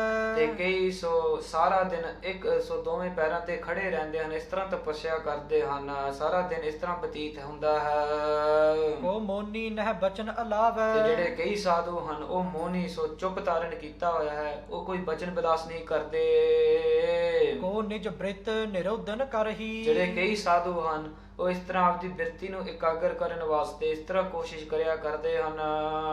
ਸੁਖ ਜੋ ਸੁਰਗ ਤਿਨ ਸਰਾਮ ਪਹਿਰਾਹੀ। ਪਰ ਉਹਨਾਂ ਨੇ ਇਹ ਜੋ ਸੰਸਾਰ ਦੇ ਸੁੱਖ ਹਨ ਉਹ ਸਾਰਾ ਤਿਆਗ ਦਿੱਤਾ ਹੈ। ਕੋ ਮਿਲ ਕਰ ਹਰ ਕਥਾ ਰਸਾਲਾ। ਤੇ ਜਿਹੜੇ ਕਈ ਸਾਧੂ ਹਨ ਉਹ ਮਿਲ ਕਰਕੇ ਇਕੱਠੇ ਹੋ ਕਰਕੇ ਉਹ ਹਰੀ ਅਕਾਲ ਪੁਰਖ ਵਾਹਿਗੁਰੂ ਦੀ ਰਸ ਭਰੀ ਕਥਾ ਕਰਦੇ ਹਨ। ਪਟਹਿ ਸੁਨਹਿ ਤਰ ਪ੍ਰੇਮ ਵਿਸਾਲਾ। ਤੇ ਕਈ ਬੈਠ ਕਰਕੇ ਪੜ੍ਹਦੇ ਹਨ, ਸੁਣਦੇ ਹਨ, ਇਸ ਤਰ੍ਹਾਂ ਪ੍ਰੇਮ ਦੀ ਕਥਾ ਹਰੀ ਅਕਾਲ ਪੁਰਖ ਵਾਹਿਗੁਰੂ ਦੀ ਕਰਦੇ ਹਨ ਇਹ ਸਾਧੂ ਲੋਕ। ਸਭ ਕੋ ਇੱਕ ਮਹੰਤ ਸੋ ਕੈਸਾ। ਭਾਈ ਬਾਲਾ ਜੀ ਦੱਸ ਰਿਹਾ ਹੈ ਸਤਿਗੁਰੂ ਗੁਰੂ ਅੰਗਦ ਦੇਵ ਸਾਹਿਬ ਜੀ ਮਹਾਰਾਜ ਨੂੰ ਕਿ ਹੇ ਸਤਿਗੁਰੂ ਜੀ, ਇੱਕ ਉੱਥੇ ਸਭ ਤੋਂ ਸਾਰੇ ਸਾਧੂਆਂ ਤੋਂ ਇੱਕ ਮਹੰਤ ਸੀ, ਉਹ ਕਿਸ ਤਰ੍ਹਾਂ ਦੇ ਸੀ ਉਹ ਸੁਣੋ ਤੁਸੀਂ। ਮਨੋ ਸਰੀਰ ਧਾਰ ਤਪ ਬੈਸਾ। ਇਸ ਤਰ੍ਹਾਂ ਤੁਸੀਂ ਮਨ ਨਾ ਕਰੋ ਕਿ ਉਹਦਾ ਜਿਹੜਾ ਸਰੀਰ ਹੈ ਉਹ ਤਪੱਸਿਆ ਰੂਪੀ ਹੀ ਸਰੀਰ ਹੈ, ਉਹ ਤਪੱਸਿਆ ਹੀ ਸੀ ਉਹ। ਤਰ ਤੁਕ ਕੀ ਕਟ ਕੀਨ ਕੁਪੀਨਾ। ਤੇ ਉਹਨੇ ਫਿਰ ਸੋ ਦਰਖਤਾਂ ਦੇ ਛਿੱਲਾਂ ਦਾ ਇੱਕ ਲੰਗੂਟੀ ਬੰਨਿਆ ਹੋਇਆ ਸੀ। ਮ੍ਰਿਗਸ਼ਾਲਾ ਪਰ ਆਸਨ ਕੀਨਾ। ਤੇ ਜੋ ਮਿਰਗ ਦਾ ਇੱਕ ਛੱਲ ਸੀ ਉਹ ਆਸਣ ਡਾ ਕਰਕੇ ਉਹਦੇ ਉੱਤੇ ਆਸਣ ਲਾਇਆ ਹੋਇਆ ਸੀ ਇਹ ਮਹੰਤ ਨੇ। ਭਾਰੀ ਜਟਾ ਮੁਕਟ ਜਿਹ ਸੀਸਾ। ਤੇ ਬਹੁਤ ਹੀ ਭਾਰੀ ਜੋ ਜਟਾ ਸੀ ਉਹਦੀਆਂ, ਉਹਨੇ ਆਪਦੇ ਸੀਸ ਉੱਤੇ ਇੱਕ ਸੋ ਸੁੰਦਰ ਜੋ ਜੂੜਾ ਬੰਨਿਆ ਹੋਇਆ ਸੀ ਜਟਾਂ ਦਾ, ਉਹ ਸੋਭਾ ਪਾ ਰਿਹਾ ਸੀ। ਬੈਠਿਓ ਹਿਰਦੈ ਭਜਤ ਜਗਦੀਸਾ। ਤੇ ਉੱਥੇ ਬੜੇ ਇਕਾਂਤ ਵਿੱਚ ਬੈਠ ਕਰਕੇ ਆਪਦੇ ਹਿਰਦੇ ਵਿੱਚ ਜਗਤ ਦੇ ਈਸ਼ਵਰ, ਜਗਤ ਦੇ ਮਾਲਕ ਉਹਨਾਂ ਦੇ ਭਜਨ ਕਰ ਰਿਹਾ ਸੀ, ਪ੍ਰੇਮਾ ਭਗਤੀ। ਤਿਨਹ ਬਿਲੋਕ ਠਾਂਡ ਹੋਏ ਰਹੇ। ਤੇ ਸਹੀ ਤਰ੍ਹਾਂ ਫਿਰ ਸਤਿਗੁਰੂ ਗੁਰੂ ਨਾਨਕ ਦੇਵ ਸਾਹਿਬ ਜੀ ਮਹਾਰਾਜ ਜੀ ਇਹ ਮਹੰਤ ਨੂੰ ਵੇਖ ਕਰਕੇ ਉੱਥੇ ਹੀ ਖੜੇ ਹੋ ਗਏ। ਮੁਝ ਸੋ ਅਸ ਬਚ ਕੋਮਲ ਕਹੇ। ਭਾਈ ਬਾਲਾ ਜੀ ਦੱਸ ਰਿਹਾ ਸਤਿਗੁਰੂ ਗੁਰੂ ਅੰਗਦ ਦੇਵ ਸਾਹਿਬ ਜੀ ਮਹਾਰਾਜ ਜੀ ਨੂੰ ਕਿ ਸਤਿਗੁਰੂ ਜੀ ਫਿਰ ਉਸ ਵਕਤ ਸਤਿਗੁਰੂ ਗੁਰੂ ਨਾਨਕ ਦੇਵ ਸਾਹਿਬ ਜੀ ਮਹਾਰਾਜ ਜੀ ਖੜੇ ਹੋ ਗਏ ਤੇ ਮੇਰੇ ਪਾਸ ਬਹੁਤ ਹੀ ਕੋਮਲ ਫਿਰ ਬਚਨ ਕਹਿਣਾ ਕੀਤਾ। ਬਨਜ ਭਲੋ ਹਮ ਇਹ ਠਾਂ ਪਾਇਓ। ਇਹ ਭਾਈ ਬਾਲਾ ਜਿਹੜਾ ਸਭ ਤੋਂ ਵਧੀਆ ਆਪਾਂ ਵਣਜ ਵਪਾਰ ਲੱਭ ਰਹੇ ਸੀ, ਜਿਹੜਾ ਬਾਬਾ ਕਾਲੂ ਜੀ ਨੇ ਸਾਨੂੰ ਭੇਜਿਆ ਸੀ, ਸਭ ਤੋਂ ਭਲਾ ਵਾਲਾ ਜਿਹੜਾ ਵਣਜ ਸੀ, ਉਹ ਇੱਥੇ ਲੱਭ ਲਿਆ ਹਾਸੀ। ਯਾ ਕੋ ਤਜਨੋ ਮਨ ਨਹਿ ਤੇ ਭਾਇਓ। ਉਹ ਕਿਹੜਾ ਜੋ ਵਪਾਰ ਹੈ, ਉਹ ਸਾਧੂਆਂ ਦੀ ਸੇਵਾ ਕਰਨ ਦਾ ਉਹ ਸਭ ਤੋਂ ਉੱਚਾ ਵਪਾਰ ਹੈ। ਇਸ ਤਰ੍ਹਾਂ ਸਤਿਗੁਰੂ ਗੁਰੂ ਨਾਨਕ ਦੇਵ ਸਾਹਿਬ ਜੀ ਮਹਾਰਾਜ ਜੀ ਸਿੱਖਿਆ ਦਿੰਦੇ ਹਨ, ਸਾਧੂ ਸੰਗਤ ਜਿਹੜੇ ਸੰਤ ਪੁਰਸ਼ ਮਹਾਂਪੁਰਸ਼ ਹਨ, ਉਹਨਾਂ ਦੀ ਸੇਵਾ ਸਭ ਤੋਂ ਵੱਡਾ ਵਪਾਰ ਹੁੰਦਾ ਹੈ। ਪਾਏ ਅਮੋਲ ਜੋ ਮਗ ਮਹਿ ਹੀਰਾ। ਸਤਿਗੁਰੂ ਜੀ ਸਮਝਾਉਂਦੇ ਹਨ, ਜਿਸ ਤਰ੍ਹਾਂ ਆਪਾਂ ਮਾਰਗ ਤੇ ਤੁਰੇ ਜਾ ਰਹੇ ਹਨ, ਇਸ ਤਰ੍ਹਾਂ ਤੂੰ ਜਾਣਨਾ ਕਰ, ਆਪਾਂ ਇਹ ਅਮੋਲ ਮਾਰਗ ਤੇ ਤੁਰੇ ਜਾ ਰਹੇ ਹਨ ਤੇ ਅਮੋਲ ਇੱਕ ਹੀਰਾ ਲੱਭ ਲਿਆ ਸੀ। ਫਟਕ ਨ ਬਨ ਜਹ ਜੇ ਮਤ ਧੀਰਾ। ਤੇ ਜਿਹੜੇ ਵਪਾਰੀ ਲੋਕ ਹੁੰਦੇ ਹਨ, ਜੇ ਉਹਨਾਂ ਨੂੰ ਹੀਰਾ ਲੱਭ ਜਾਵੇ, ਫਿਰ ਤੇ ਕੋਈ ਸ਼ੀਸ਼ਾ ਸ਼ੂਸ਼ਾ ਨਹੀਂ ਲੱਭਦੇ ਉਹ। ਖੋਜਤ ਮਦ ਪਯੂਖ ਕਰ ਆਈ। ਇਸੇ ਹੀ ਤਰ੍ਹਾਂ ਆਪਾਂ ਤੁਰਦੇ ਤੁਰਦੇ, ਜਿਸ ਤਰ੍ਹਾਂ ਇੱਕ ਸ਼ਹਿਦ ਨੂੰ ਲੱਭਣ ਵਾਲੇ, ਜੇ ਉਹਨਾਂ ਦੇ ਹੱਥ ਵਿੱਚ ਅੰਮ੍ਰਿਤ ਆ ਜਾਵੇ, ਜੋ ਜਾਣਹਿ ਨਿਜ ਭਾਗ ਭਲਾਈ। ਇਹ ਭਾਈ ਬਾਲਾ ਤੂੰ ਇਸ ਤਰ੍ਹਾਂ ਆਪਦੇ ਭਾਗ ਜਾਗ ਪੇ, ਤੂੰ ਇਸ ਤਰ੍ਹਾਂ ਜਾਣਨਾ ਕਰ ਵੀ ਬਹੁਤ ਵੱਡੇ ਭਾਗ ਹਨ। ਬਹੁਰ ਪਿਤਾ ਕੀ ਆਗਿਆ ਜੋ। ਇਹ ਭਾਈ ਬਾਲਾ ਇਹੀ ਪਿਤਾ ਜੀ ਦੀ ਆਗਿਆ ਸੀ ਕਿ ਸਭ ਤੋਂ ਵਧੀਆ ਵਪਾਰ ਲੱਭਣਾ ਹੈ, ਵਧੀਆ ਵਪਾਰ ਇਹ ਲੱਭ ਲਿਆ ਸੀ ਹੁਣ। ਭਲੋ ਬਨਜ ਕਰਨੇ ਕੀ ਸੋ। ਇਹ ਸਭ ਤੋਂ ਭਲਾ ਵਾਲਾ ਵਣਜ ਵਪਾਰ ਹੈ, ਇਹ ਸਭ ਤੋਂ ਵਧੀਆ ਵਪਾਰ ਹੈ, ਇਹ ਸਾਧੂਆਂ ਦੀ ਸੇਵਾ ਕਰਕੇ। ਯਾ ਤੇ ਬਨਜ ਲਾਭ ਦਾ ਔਰ ਨਾ। ਇਹ ਤੋਂ ਜ਼ਿਆਦਾ ਲਾਭਦਾਇਕ ਜਿਹੜਾ ਜੋ ਵਪਾਰ ਹੈ, ਇਹ ਤੋਂ ਲਾਭਦਾਇਕ ਕੀ ਹੋ ਸਕਦਾ। ਫਿਰ ਦੇਖੋ ਜੇ ਸਭ ਹੀ ਠੌਰ ਨਾ। ਹੇ ਭਾਈ ਬਾਲਾ, ਆਪਾਂ ਇੱਥੇ ਸਾਰੇ ਥਾਂ ਤੋਂ ਦੇਖ ਕਰਕੇ ਇਹ ਰਜਾਪਤਨ ਇਨਹਿ ਚੜਾਵੈ ਸੋ ਹੈ। ਇਹ ਜਿਹੜਾ 20 ਰੁਪਈਆ ਬਾਬਾ ਕਾਲੂ ਜੀ ਨੇ ਸਾਨੂੰ ਭੇਜਣਾ ਕੀਤਾ, ਨਾਲੇ ਜਿਹੜੇ 20 ਰੁਪਈਏ ਦੇਣਾ ਕੀਤੇ ਸੀ, ਇਹ ਸਾਧੂਆਂ ਨੂੰ ਹੀ ਚੜਾ ਦੇਣਾ ਹੈ ਆਪਾਂ। ਅਸਨ ਬਸਨ ਤੇ ਲੈ ਸੁਖ ਪਾਵੈ ਹੈ। ਇਹਨਾਂ ਨੂੰ ਚੰਗੇ ਚੰਗੇ ਕੱਪੜੇ, ਸੋ ਚੰਗੇ ਚੰਗੇ ਕੱਪੜੇ, ਚੰਗੇ ਵਸਤਰ, ਚੰਗਾ ਸੋ ਖਾਣਾ ਪੀਣਾ, ਇਹਨਾਂ ਨੂੰ ਲਿਆ ਕਰਕੇ ਇਹ ਸੇਵਾ ਵਿੱਚ ਲਾ ਦੇਣਾ ਹੈ। ਇਹ ਸਭ ਤੋਂ ਸੋ ਉੱਤਮ ਵਾਲਾ ਜੋ ਵਪਾਰ ਹੈ। ਸਤਿਗੁਰੂ ਗੁਰੂ ਨਾਨਕ ਦੇਵ ਸਾਹਿਬ ਜੀ ਸਮਝਾਉਂਦੇ ਹਨ ਭਾਈ ਬਾਲੇ ਨੂੰ ਕਿ ਇਹ ਸਾਰਾ ਜਿਹੜਾ 20 ਰੁਪਈਆ ਇਹਨਾਂ ਨੂੰ ਸਾਧੂਆਂ ਨੂੰ ਚੜਾ ਦੇਣਾ ਹੈ। ਕੱਪੜੇ ਵਸਤਰ ਵਧੀਆ, ਸੋ ਖਾਣਾ ਪੀਣਾ ਇਹਨਾਂ ਨੂੰ ਦੇਣਾ ਕਰਨਾ, ਤੇ ਇਹਨਾਂ ਨੂੰ ਫਿਰ ਸੁੱਖ ਪਾਉਣਗੇ ਵਧੀਆ। ਇਸ ਤਰ੍ਹਾਂ ਆਪਾਂ ਵੀ ਸੁੱਖ ਪਾਵਾਂਗੇ। ਇਸ ਤਰ੍ਹਾਂ ਸਤਿਗੁਰੂ ਗੁਰੂ ਨਾਨਕ ਦੇਵ ਸਾਹਿਬ ਜੀ ਮਹਾਰਾਜ ਜੀ ਸਿੱਖਿਆ ਦਿੰਦੇ ਹਨ ਭਾਈ ਬਾਲੇ ਜੀ ਨੂੰ। ਤੋ ਸੋ ਕੁਝ ਸਮਾਂ ਵਾਸਤੇ ਹੁਣ ਸੰਖੇਪ ਰੂਪ ਵਿੱਚ ਇੰਗਲਿਸ਼ ਵੀ ਦੱਸ ਦਈਏ ਕਿ ਇਸ ਹਫਤੇ ਵਿੱਚ ਆਪਾਂ ਕਥਾ ਸਰਵਣ ਕੀਤਾ ਹੈ। ਸੋ ਵੀ ਬੀਨ blessed to listen to Guru Nanak Dev Sahib ji Maharaj ji ਕਥਾ। Last week we listened that Guru Nanak Dev Sahib Ji Maharaj have put this udas birti on, where they don't speak to anybody, they don't go into the pind, they don't vichar with their Sanghi Sathis. And the same way, so the winter seasons have come, and Sadhguru Guru Nanak Dev Sahib Ji Maharaj Ji stay in that same jagah in their house, and they don't go anywhere, they don't speak to anybody. So after some time, in their own hukam, in their own agya, Guru Nanak Dev Sahib Ji Maharaj Ji start vicharing in the pind. And at that point, Mata Tripta Ji become very happy that their son, like she thought, they had Sri Guru Nanak Dev Sahib Ji had an illness, and so at that point she thought that the illness has gone, and she became very happy because Guru Nanak Dev Sahib Ji Maharaj in their own hukam started vicharing the pinds. They started speaking to people, like Baba Kalu Ji said, that sit with the clever people that know how to do Vanj Vapar, know how to do business. Sit with them. So Baba Kalu, so listening to their father Baba Kalu Ji, Baba Mehta Kalu Ji, they start sitting with the people, their family members that know how to do this business. And then at that point, so Baba Kalu Ji calls Guru Nanak Dev Sahib Ji Maharaj Ji, and they say that I've tried to give you so many sikhya, I tried to teach you how to do farming, I tried to teach you how to do Vanj Vapar, but you've never been able to do anything properly. You've always caused a problem in the wealth of our family from a young age. And at that point, then Sri Guru Nanak Dev Sahib Ji Maharaj Ji come in so much nimarta, and with nimarta they say to Baba Kalu Ji that from my previous galtiyan, the previous wrongdoings that I've done, please forgive me, and whatever you say now, whatever kamkar you tell me to do now, I will listen to you and I will do it with so much love. So at that point, Baba Kalu Ji say, if you had listened to me earlier, we could have done so many business ventures, we could have got you your own land. But now, because we've come to this point, now what you should do is you should go into the line of business, and what you should do is you should go and trade, buy something at a low price, and then take it and then sell it to somebody further for a greater price. So make a profit of it. So at that point, Baba Kalu Ji called Bhai Bala Ji. So at the young age, Guru Nanak Dev Ji, one of their Sangi Sathi, one of the people that used to do their Sangat was Bhai Bala Ji. So Bhai Bala Ji is the same person that is sanaying the Katha to Sri Guru Angad Dev Sahib Ji and sanaying the Sangat the Katha. And they say to Sri Guru Angad Dev Sahib Ji, At that point, Baba Kalu Ji, they sent one of their servants. They sent one of their servants to Baba Bhai Balaji's house, and they called them to Guru Nanak Dev Ji. And when they went there, Bhai Balaji, they came, and Baba Kalu Ji said to Bhai Balaji that you should go with Guru Nanak Dev Sahib Ji. Now you lot should go do some business in a place outside of Raipur di Talwandi. So Bhai Balaji listens to the hukum of Baba Kalu Ji. Baba Kalu Ji gives Bhai Balaji 20 rupees, at that point rupiye, and they take them, and Baba Kalu Ji and Sri Guru Nanak Dev Sahib Ji and Bhai Balaji both go, and they go, and for the first bit of the travel, Baba Kalu Ji stay with them and give them sikhya on how they have to do this business. When they go further, Baba Kalu Ji leaves them, and Sri Guru Nanak Dev Sahib Ji and Bhai Balaji are walking. They're doing Sundar Vichar. Sri Guru Nanak Dev Sahib Ji are doing the Katha of Akal Purkh Waheguru. They're teaching about Prema Bhakti and the Gyan of this world. And they come across many villages, but they go past the villages. At that point, there's a jungle that they come across, and Sri Guru Nanak Dev Sahib Ji Maharaj stops and starts looking at that jungle. And in that jungle is an ashram, and an ashram is like a dera, a place where a lot of sadhus go, and they do tapasya, they do like Prema Bhakti, they meditate on Akal Purkh Waheguru. So when they came to the ashram, Bhai Balaji and Sri Guru Nanak Dev Ji go there, and they see many sadhus doing different yogic techniques, different ways to do meditation on Akal Purkh Waheguru. That are described. Some are hanging off trees, some are standing on one leg, some are sitting in water that is up to their neck, some are sitting, and they all have, they all have got jatadhari, so their gaze, they have tied them on their head, and they're doing this in this way. They're doing meditation on Akal Purkh Waheguru. And at that point, Bhai Balaji and Sri Guru Nanak Dev Ji stop, and they come across this Mahant, the main person of that dera. The Mahant was sat there doing Prema Bhakti of Akal Purkh Waheguru, and they also described that he is Jatadhari, and he sat there in the love of meditation of Akal Purkh Waheguru. They're doing the Katha of Hari Akal Purkh Waheguru. They're vicharing and listening. And that Mahant, Sri Guru Nanak Dev Sahib Ji Maharaj, he stops and looks at the Mahant, and they say to Bhai Balaji that we have come across the best place. Our father has sent us to do this Vanj Vapar, to do this business, and we have come across the best business that we are going to do. And the business is doing the seva of these sadhus that are doing the meditation of Akal Purkh Waheguru. This is a sikhya for us as well, Sadhu Sangat Ji. The biggest, most profitable business that we can do is doing the seva of Akal Purkh Waheguru to Sant Mahapurush.